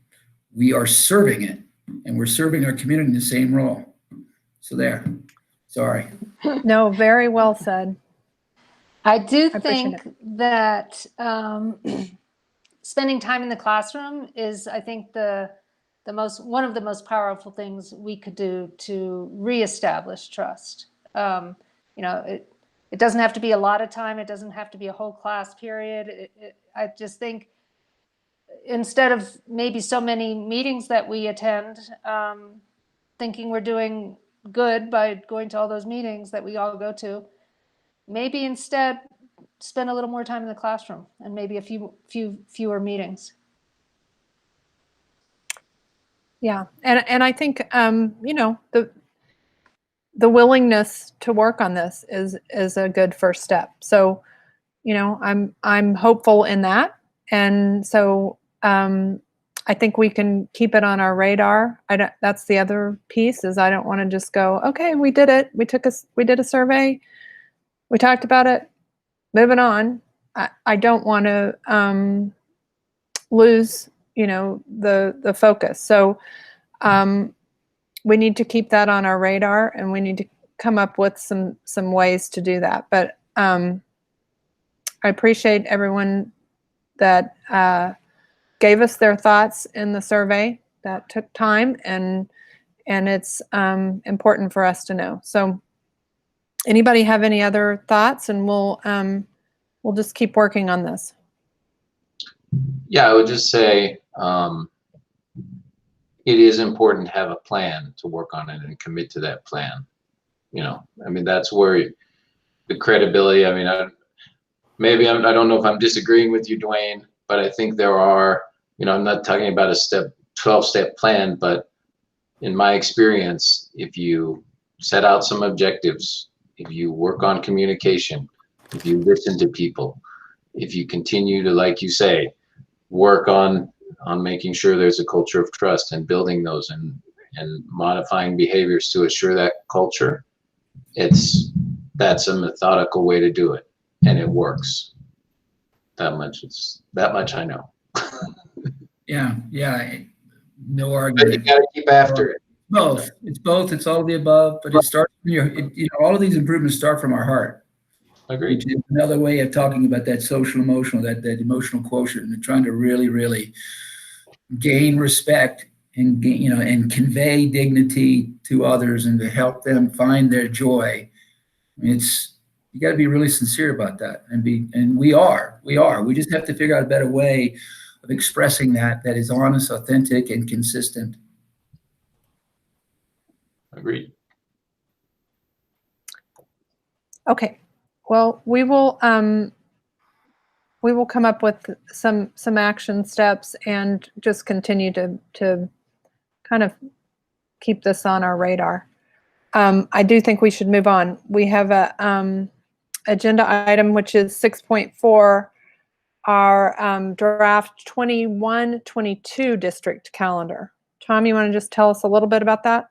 Yes, thank you, Madam Chairman. This calendar looks a lot like the one you've adopted for 2021, and also looks like what we just finished in 1920. The only real significant difference is that this particular calendar reflects this next year calendar, in that we've got some staff development days at the beginning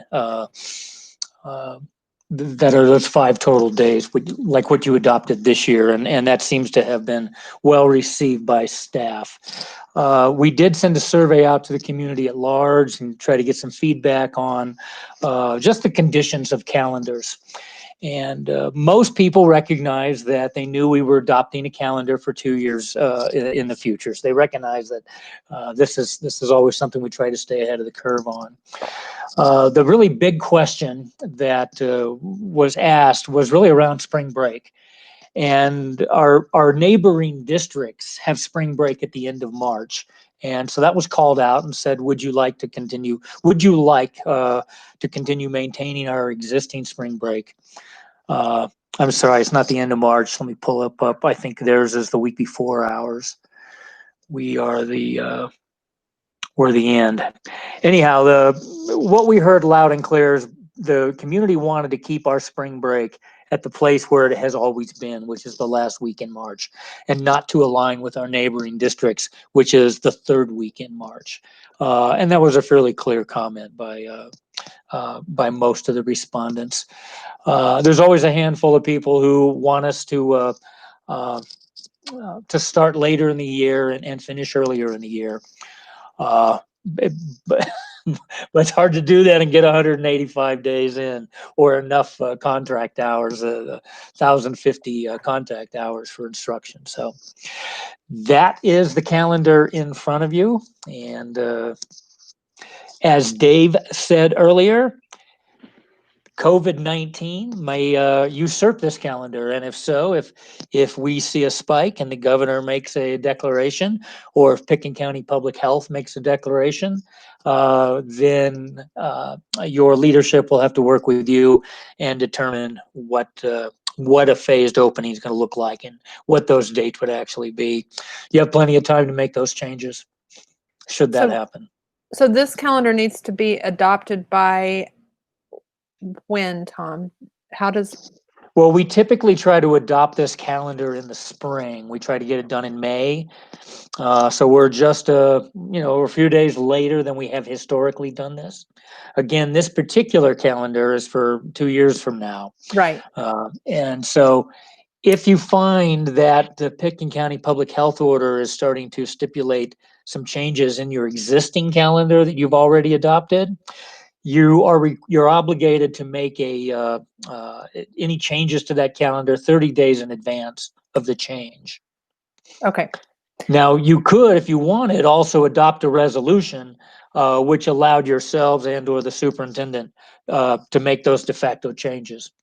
But that's a different topic for another time. Okay. But I mean, I feel like we'll bring this back in another meeting, but we probably should just go ahead and approve it, and then wait. Can I make some comments before we do that? Because there's a couple issues that I see. Okay. Yep. I appreciate and continue to appreciate that there are holidays, religious holidays and observances marked on the calendar. However, they're incorrect. Okay.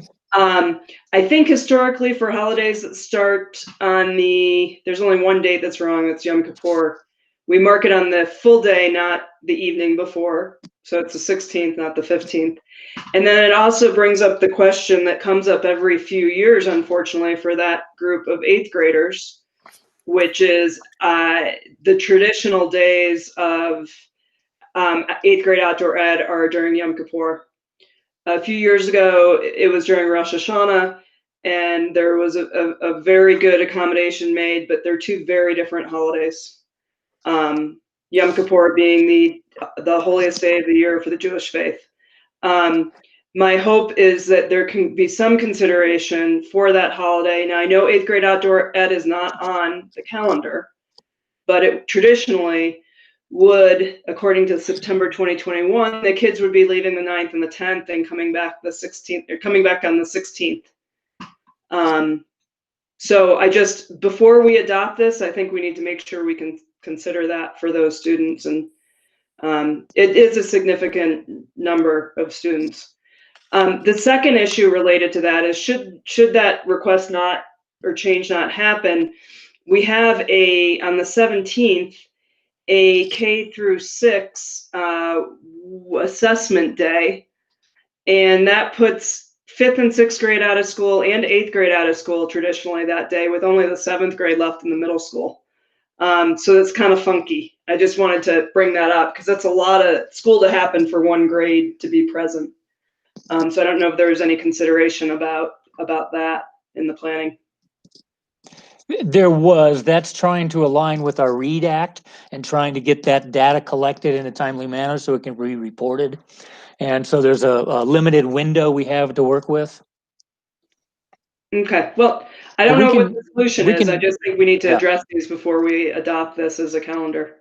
Well, we can make the changes from the 15th to the 16th in September and get that blue box moved over by 1. Regarding how to accommodate these things, that's not typically the conversation we have in the that is included in the calendar. Clearly, they've been able to accommodate year after year after year, and we will trust that they will do that. But it's up to you all whether you want to adopt it or not after we make the change to get the date correct for Yom Kippur. I don't know. I mean, this conversation I had with Dr. Malloy every year before the calendar was adopted. So it has happened before. I just want to make sure we're being respectful of that we have an issue, and I know there's CHATSA issues as well. Should we be back to a normal environment by 2021? Hopefully we will be. Yes. But I would be hesitant to just say, let's just go ahead with a plan that we know is going to cause some very serious problems for a significant portion of the 8th grade students. So a couple years ago, Malloy said that he met with Katie Frisch and Meredith Carroll each year to look at the no conflicts on the Jewish calendar. Maybe we need a new little committee. Maybe it should be a local rabbi or somebody that they consult with. Yeah, the rabbis don't want to get involved with it. I just feel like it's not always happening, and I don't think it's anybody's fault, and it's not intentional. And I just feel like there needs to be a little system so it doesn't keep happening. A little 2-person committee, and I don't know that it should be you, Katie. Not anymore. So to be clear, this is a 21-22 proposed draft calendar. I think it's great information for us to see. I don't think we have any required action this evening. Obviously, it would be somewhat academic, as has been stated. The dynamics of what might come through over the coming months. So good advisement, definitely good feedback on Katie's part to make sure we deconflict and we do our best to align. I suggest we move on. Yeah. I think we should move on. I think we should just note that we need to work on for sure correct that holiday for Yom Kippur, but and then just work on how we're going to accommodate 8th grade outdoor ed and that Jewish holiday. And so we will do that. We don't need to do anything tonight. I just wanted to know the timing and how that all works. So let's move on. We're on 7.1, which is GP8E. And I would like to set a date to approve our budget on June 29th. And Linda has suggested June 29th at 4 p.m. Would that work for most everyone so that we can just quickly, it will be a very quick meeting. We'll approve our budget and then comply with that state requirement. Could I have a motion to schedule a meeting to adopt our budget on June 29th at 4 p.m. and to amend GPAD accordingly? Oh, we're supposed to let you finish talking before we vote on it. That's okay. Yeah. Can you call the vote, Jonathan? Yes, Katie. Aye. Susan. Aye. Aye. Dwayne. Aye. Susie. Aye. I'd make a motion, Susie, to approve the consent action items as published in the agenda this evening. Do I have a second? Second. Jonathan, can you call the vote, please?